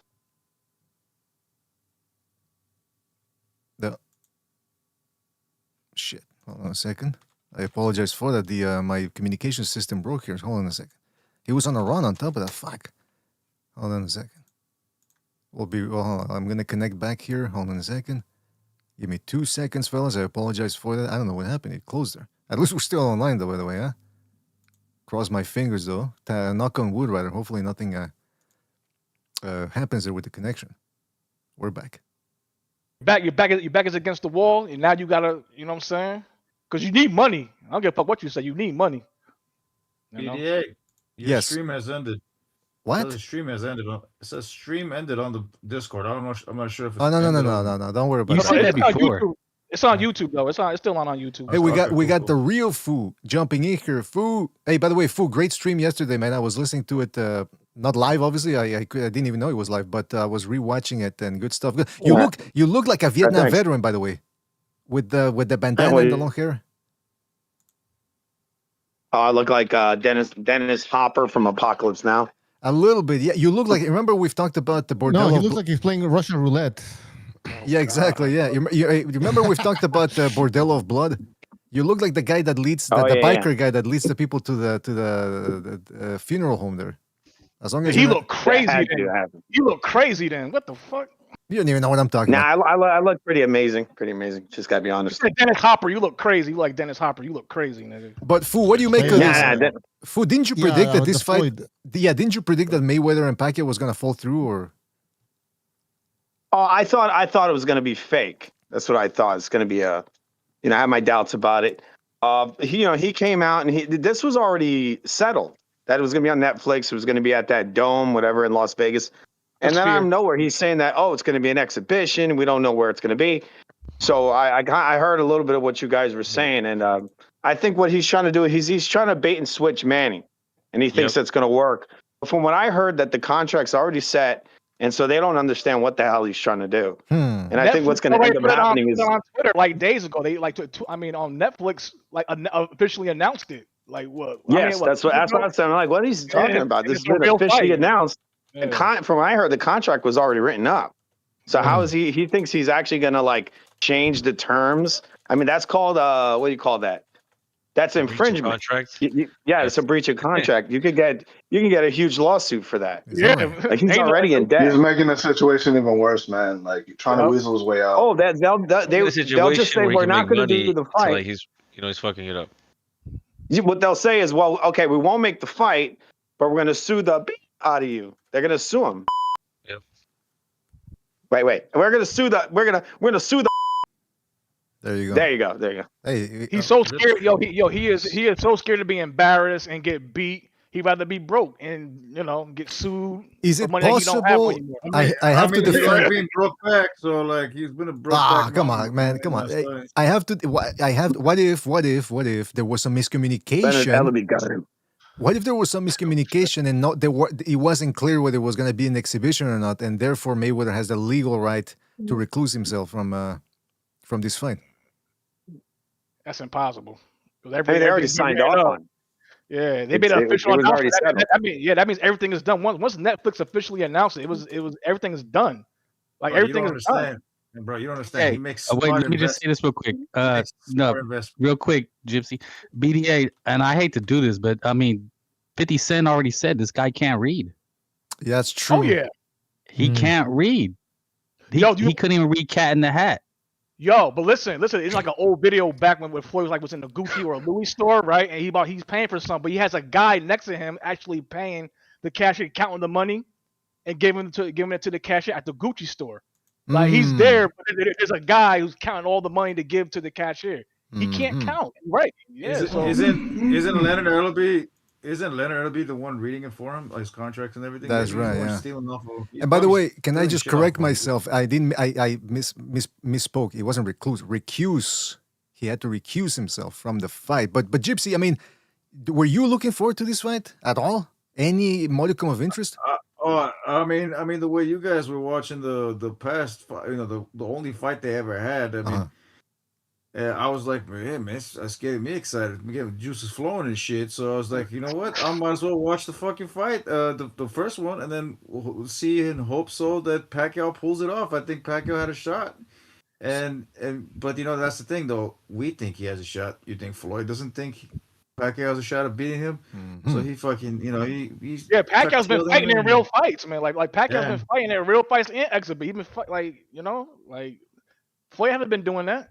He's fighting John Gotti's grandson and these other like weirdos, like you know what I'm saying? Are you saying Pacquiao's been through some real shit, whereas Mayweather has been? You're talking about always, real shit. Real always shit. have been. He's a way greater fighter than Floyd. Way greater fighter. Oh, like 20 years from now, he's primo poop, idiot. Real shit. Primo poop. There you go. And from their first fight, you know what I'm saying? You could tell like the Manny that was going through welterweight would have destroyed Floyd if they would have fought then. Grade A feces is what Gypsy's saying. And listen, this fight, I do think it would have attracted a number of casuals, but I do have to. It would have did well. But I have to wonder how well it would have done, really. I mean, amongst boxing fans, especially now. Listen, what's going on in Iran right now? I don't want to scare anybody over there in the Middle East, but 2 weeks from now, we might be in dire straits with this fucking shortage of gas and all that. The transportation lines of merchandise, they're gonna get heavily strained in the next couple of weeks, if that. So we got enough oil. It's just that our shit's gonna be more pricier because it's more scarce. We do buy oil from the Saudis, but we still got shit ton that we reserve wise, and that's what Trump is backing up on. He's thinking that it's gonna be fine. He's gonna take care of the problem up until the point where it's not. It becomes a problem if it's too long. Well, just declare victory and pull the troops out. Okay, that's it. Just do that's that. What he should do. Listen. Don't worry about it. We got Landman. Okay, we got Billy Bob Thornton. We good, man. What does that mean, man? You ever see Landman on Paramount Plus? Landman. Oh no, I heard that. That was better. I asked the people. It's a great show. I asked the people here one time if it was a good show, and some people said, yeah, and I hear it's full of cockery. I hear it's full of cockery. And Sobers always says, Cogs get it worst. That's why. Cogs get it first, and they get it the worst. Oh, there you go. So, see how I thought it was last. I thought it was Cogs get it last, and they get it the worst. No, it's first. Okay, yeah, first. Okay. Well, listen, we've said it all. We've been here for almost 3 hours. Yes. There's a video that where Boots Ennis is talking. Sorry, Crawford is saying that Boots Ennis is a fight that he's not interested in, and he said this before the Madrimov fight. Just play it, man. I'll send you the link. Where? In the chat. Okie dokie. Let's see it. Because apparently now Boots fans are going at fucking Crawford now. Interesting. So there's a all right. I can dig it. Hold on, let me play it here for you guys. 2 seconds. All right, let's play this audio here. A lot of people like boost this, boost that, boost this. You know, that's definitely Terence Crawford, by the way. Fighting Boots is a lose-lose situation. Okay, well, you beat both. It's not a mega fight. Okay, so he said it's not a mega fight. He's trying to downplay the Boots fight, right? Now here he is on Joe Rogan on one of his appearances on Joe Rogan. Fighter. We never seen him tested. So until then, you know, we just gonna keep saying, "Oh, Boots," until he meet that fighter that's gonna test him. Is that a fight that you would be interested in? Nah, it just don't make sense right now in my career. Like I said, like especially money wise, don't nobody really know Boots, but I'm looking for a bigger. Just don't make any sense. I get my hands split. I'm gonna get knocked down. You know, can I say this though? Like you notice that that Crawford is doing all these rounds, like doing interviews and doing like football, and he's doing all this other shit. Like he's doing his victory tour, but nobody gives a fuck. And now, like everybody's talking. Everybody is talking about Boots Ennis. You saw my at the Ryan Garcia fight with, you know what I'm saying, like hating. You know what I'm saying? So it's like nobody gives a fuck. Like nobody cares, bro. People have moved on. Yeah. Somebody said, first of all, he did this after the Spence fight too, and that's when he threw a hissy fit about. Nobody didn't care then either. Nobody didn't right. care. I mean, he has to understand that people watch him to fight, not to talk or to hear him talk, because to hear him talk has nothing interesting to say. That's just the way it is. I mean, I can't fight the way he does, but we seem to be more interested in here talking. That's just the facts. I mean, some people do better things than others.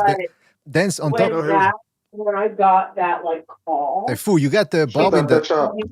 All right, I'm gonna serve you. Yeah. So, but what I was saying was, listen. Some people are born to do certain things, or people are good at. You know what I mean, right? Everybody knows it. It's all common sense. But Crawford has, and I said it before, he has a chip on his shoulder where he wants that attention. I don't know if it's mommy issues, because again, his mother never told him he loved them or something like that until he was in his 40s or something. I don't understand that, or 30s. Yeah. And then on top of that, he said it himself in a podcast. He said after he retired, he said, the reason why I retired was no matter what I do, I ain't never going to get any credit. I'm thinking, what? You got all the credit in the world when you beat Canelo. What the fuck are you talking about? So he didn't want to fight Boots Ennis. He just said he didn't want to fight Boots Ennis because he's at the right time in their career. Nobody knows him. The money's not right. Yeah, he wants to be like. Yeah, he wants to be like how Floyd was, Mike Tyson, you know, like these like he wants that, or you know, that Roy Jones. Yeah. He wants that kind of fame. Like, but no, you got to do like, and first of all, you do all this running around, you playing sports and stuff. Why don't you fight? You had a great fight with Canelo. You still got to keep fighting, man. There's still fights out there on the table for you. You're not giving. Dude would only have one fight a year. The thing was, he wanted. I think he wanted Yanni back. Just get ready to fight Yanni back, but now Canelo wants a rematch. You retire. Soon Canelo's like, I want a rematch. He don't want no Jenna back, bro. He didn't want no Jenna. Yeah, he's a fucking bum. And now he's calling out. He's saying, "Oh, I wanted Fandora after he saw the Thurman fight." It's like you didn't want that. You didn't want that fight. You know that guy was gonna beat the fuck out of you. You knew that. That's why you dropped the fucking WBO title, bro. You see how he's fucking lying coming out there after the Thurman fight. Yeah, I wanted that fight. Well, yeah, okay. I wanted that smoke. That's why you ducked it. You can still get the fight. Go get it. You're right. I didn't even want that fight. Go get it. He's gonna beat the fuck out of you. He's acting like he retired like 10 years ago or something. It's like it's not too late. It's true. Yeah, it was last September when he fought. Okay, like he wrote great with Canelo. These guys hate fight Ryan Garcia. Come on, these guys hate the fact that they're getting overshadowed. Garcia called him out, and that's a mega fight. But listen. I'll say this about Crawford, because look, he ended up beating Canelo. That gets him a lot of credit. However, the whole thing of garbage fight. The whole thing of the Crawford era thing, it makes no sense, because even his fans admit that he was blackballed and this and that, and he himself has admitted too that his resume is thin. So there is that. That's number one. Number two, I want to go back to what Bodybag said about the victory tour, because again, he did the same thing after he beat Spence. He went on his victory lap tour. He was showing up everywhere. Like if there was a child's party at a McDonald's, he would show up there. And one thing that was also interesting was that he was complaining about not being Fight of the Year in 2023. I've never seen a professional fighter before, a pound for pound top 3 guy, complaining and bitching about how he should be number one. He should be Fight of the Year. That's what he was complaining about, and he didn't get it that year. He had one fight. But hold on. And then fight. now he's going back on this. Now he's on his victory tour again this time because he can't stay out of the limelight. He wants unconditional love from people, and he's never gonna get that from the general public because the general public doesn't care about anybody unless it's like Bodybag says, somebody special like Mike Tyson. Which, by the way, he only really started getting what's the word I'm looking for here? Really, I would say beloved was because he started to calm down after all the craziness of his life and all the weed he started doing. That calmed him down. So that's why people look at him now like, oh, he changed. Crawford is not that type of compelling figure. So, listen, he had a very good career, 3-time undisputed. People, I know a lot of people care about that. About for people look at it with the 4 belt, people are obsessed with the belts nowadays. So for that is, the 3-time undisputed. He shouldn't be complaining, but for some, that's the thing though. He has a chip on his shoulder. He wants unconditional love. That's why he won't stop on this, and that's why I have a feeling he's gonna come back and fight because that's the only that's the only way he's gonna get what he wants. Or a semblance. Listen, he's gonna fight a bum, bro. He's not gonna fight anybody serious. Ain't nobody gonna watch it. Ain't nobody gonna pay him. Ain't nobody's gonna watch it. Like he call out Manny Pacquiao and then lose. Listen. He has a rematch with Canelo on the table. At least $100 to $150 million. He won't do it. Canelo wants the rematch and he won't do it. Just come back and fight. You beat him once. If you're so good, you can beat him again. Yeah, because he knows Canelo's gonna come different in the next fight. Like he's slept. What's he gonna come different with? To be honest, pressure. With you, I think pressure, more motivation.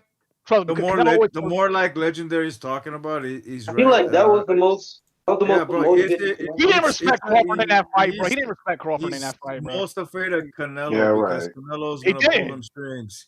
He's gonna say, "Come on and fight me. Let's do a rematch." You where are you gonna make that kind of money? Nowhere else except with me. So why you running? Why you being a bitch? And that's why as soon as Canelo said, "Let's do a rematch," that same it was the very next day, I should say. He renounced his retirement. That is an indication of a duck, bro. It doesn't come anywhere. If you wanted to fucking retire, you could have just said it right there after you beat Canelo. That's it. I hang my gloves. I don't want to do it no more. Wait, wasn't it because Victor that he retired? I don't know about that, man. Because there's always someone. They can always find someone else to do the job, man. It's not. I think he wanted to fight somebody else. I think after Canelo, he thought he was going to be a superstar, and he wanted to fight somebody else, not Canelo, somebody else. And then he looked at the options, and he realized that he wasn't going to make the money that he thought that he was going to be making. So he's like, "Fuck this shit! I'm just retiring." But you know what though? Like people have in his mind, like if you beat Canelo, you become this great. Like Bevo beat Canelo too. Like and nothing happened. And he wasn't a face of boxing. Yeah, exactly. But that's how he works. We all know that shit. Canelo. Wait, hold on. Canelo is so established in boxing. It don't matter if he wins or loses. Like it's not. You know what I'm saying? It don't matter. But Crawford thinks that by beating Canelo, he becomes Canelo, which is ridiculous. No, you're not. The other thing that I wanted to. You're not gonna turn into a 5'7" Mexican with red hair. Dirk believes the same shit, bro. Dirk believes that as soon as Canelo's out of the picture because of Crawford beat him, that's it, man. He is Canelo. He is Canelo. Yeah, Canelo is a business. He's a brand. He's a business. Like I guess who's gonna fight next? Billy? That's gonna be a movie when he comes back. It's gonna be a movie when he comes back. It's gonna do numbers. Well, he's gonna make a lot of money again. It's interesting though because the thing I remember that I wanted to say about this whole Crawford wanting to stay in the limelight is that somebody pointed this out on Twitter. Because again, people, it's either you see it or you don't, right? And people are seeing the fact that this guy won't stop going on his victory tour. And on the day that they announced Ennis versus Zayas, he comes on Twitter and he goes, "I got some time, ask me anything." And he starts going back and forth with people. And then, of course, and inevitably, he starts fighting with people because he can't help it. He's so thin-skinned. And then somebody posted something that said, "What a coincidence. I've been telling y'all," he said, the guy, "Crawford is so jealous of Boots. As soon as Boots gets a big announcement, this jackass has to come on and make it about himself." And I said, you know what? I think the guy's got a point. It's like Floyd Mayweather. Remember when Canelo used to fight? Then Floyd would come out with an announcement on Friday or on the same day. Yeah. Oh, I'm going to be fighting. Somebody's. Whatever. I think he's going to come back at some point. Crawford's going to come back in the near future. That's why he's trying to stay relevant. But that's why he's on Joe Rogan. He's on fucking YouTuber videos like Attic and Ross and all that. But what is this obsession? What is this obsession with the limelight? Because he's got all the money in the world. He's already got his legacy. Why does he keep on insisting on going at it with random people on Twitter? I don't think he's doing it. I think he has a team, and they're setting this all up for him.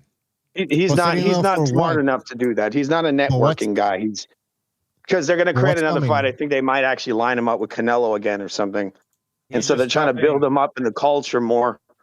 You notice that after the Canelo fight, they're just putting him everywhere. He's on Attic and Ross and all these little kid shows.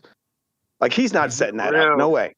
He's just copying Tyson Fury, bro. That's what he's doing. He's copying Tyson Fury. So is Alexander Usyk fight, the kickboxer right now.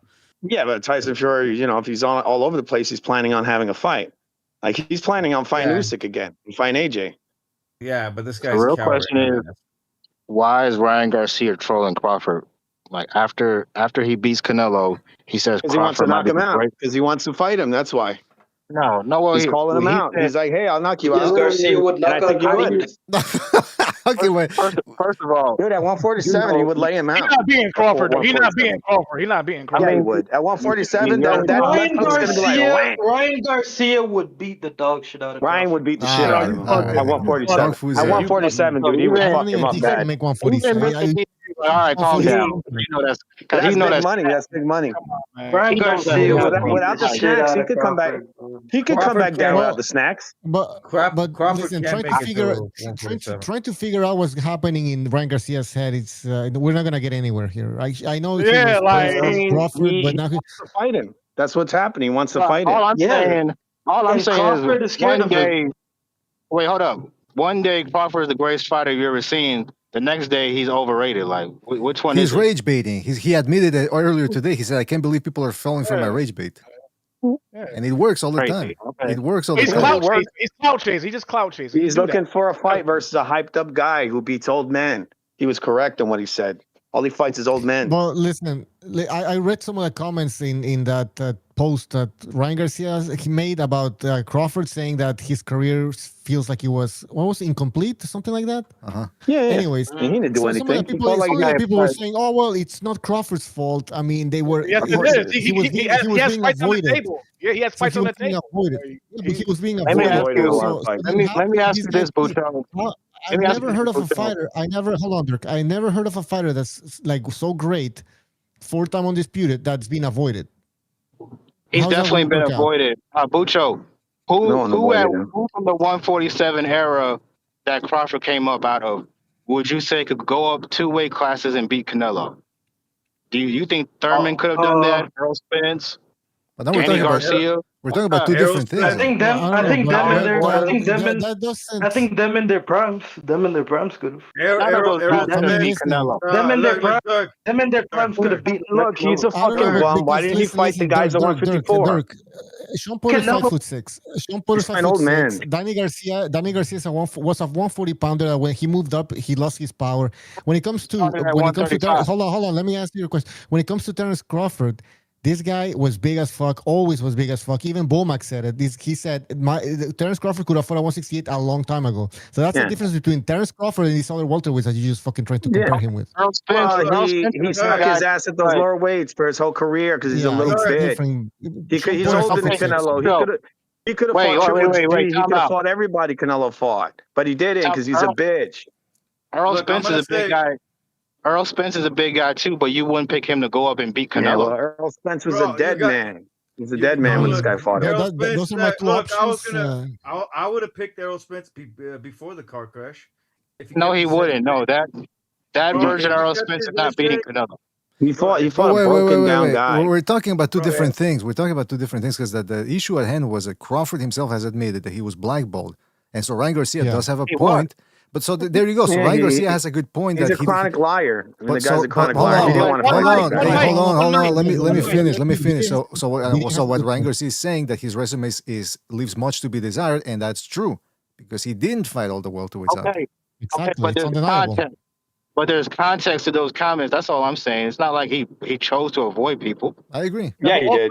But hold on. Of course, he chose to avoid people. He always did. But he Why chose did he to fight? avoid Why did he fight we had the Madrimov we just instead of played the the other video. top guys? Wait, Why would he hold choose on. Madrimov over all the top guys at 154? Fool, we Because just played the he's a bitch. video. That's why. He's He a says bitch. he didn't want to fight It's Buchanan. We actually just it's played the fucking documented. video. Yeah, it's weird now. Wait, hold on. It's weird now that Crawford has beat Canelo. You have the pick of the litter now. You fucking retire. You can fight anybody you want now. You have the pick of the litter. You decide to Oh, retire. he's too old. No. Now he's 50 years old. He's 50 years old now. You know. We're all gunning You've for been him. blackballed. You've been His last blackballed fight was now. 10 years Now ago. here can fix a cash Let's out. be His last honest. fight Let's was call Crawford 25 what he years was, ago. man. Crawford was the healthiest old guy. Wait. Didn't you pick Canelo to knock out Crawford? Now all of a sudden he's overrated. He's a bum. What are we talking about, bro? Oh shit. What do you mean? What are we talking Not about? you. I forget Buddy's name. Wait, you know the How loud can you voice forget? guy. How can you forget? How can you forget his name? Dirk is not even. Dirk, he's not even trying to address the point here. I don't be paying Like he's attention like, to oh, these but because you know what I'm talking about. you picked this guy instead of that. Who cares? What point? We're talking about his Crawford's career and the comments that Ryan Garcia made.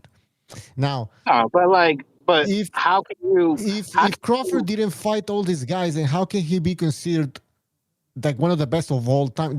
Some people are saying he's top 10 of all time, all weight divisions, everything. Like these people are crazy. If a The Crawford era. Fighter, wait. Look at the scenario. If a fighter is 38 years old and he's going up 2 weight classes and he's the underdog in a fight. Oh, he's a For drug the biggest fight of his life. So you're saying he's a drug. Wait, let me he's a finish. drug- Let me finish. Okay, and then He you was can the rebuttal. underdog to the fans. Every pundit let him picked him finish. to win. Let me finish my point. Look, if a fighter goes up 2 weight classes and he's the underdog in a fight and he wins that fight, he's 38 years old, he decides to retire. Who are we to be mad at that, bro? Like that's a perfect way to go out. That's any fighter's He dream. can retire. Listen. He can retire. I'm saying I'm questioning his career. That's all I'm saying. I'm saying he didn't fight this guy and that guy, and a lot of guys. They think, oh, it's not my fault. Okay, fine. It's not your fault. I don't care. The point is, you didn't fight them, and that's what I'm saying. I'm saying, I question his greatness because he didn't fight this other fighter. I question his greatness because he didn't fight these other guys. Yeah. So it wasn't his fault. Dirk, do I have a valid point here, a valid reason as to why I don't consider him one of the best because he didn't fight these other guys? You have a point, but you don't want to give context because you're making it seem like it's Crawford's fault. That's why it's weird to me. No. Let's He's see. got skill, man. I'll concede, even though I'll concede that it wasn't his fault. Let's just say, for the sake of argument, it wasn't his fault. Pretend. Still, let's pretend he still did not fight all these other guys. Am I correct? Well, yeah, you're correct. Unfortunately, Crawford didn't become a cash view, a cash cow where he could get these fights easily. But it is what it is. No, he was just ducking. He was listen. Yeah, we can get into that. He was one of the most amazing his career. Let's get into it. Valid reasons to question his career. Let's get into valid reasons to question his career. That might be going with Top Rank, but valid reasons to question Yeah, his career. Why is it that when he left Top Rank, the first guys he's fighting is Avanesian? Why isn't he fighting when he's top level guys? Because he's a fucking bitch. He's a cherry picking bum. All right, well, listen. He used loaded gloves against Avanesian. And then they threw this guy, this fucked up, broken down Earl Spence, another cherry pick. Then he fights an old ass Canelo. The dude is a bum. The last stretch of Crawford's career is just a fitness contest. Who's the healthiest fighter? All right. Listen, with that being said, I gotta go. We gotta go. We've been on for 3 hours. We gotta go. Who's the healthiest? I got three more in me. We'll stay off the air. I'll stay a little bit off the air and record this shit. All right, there you go. Patreon content for free. Patreon content. All right, well, listen, shout out to all of you guys for joining us. Really appreciate it. Shout out to everybody in the chat. I do have to go, but shout out to you guys. Thank you, everybody, for joining us. We'll try to be back as soon as possible to cover more of the news because, again, there's a lot of news. Ryan Garcia now says he wants to fight Teofimo Lopez, so we'll get into that next episode.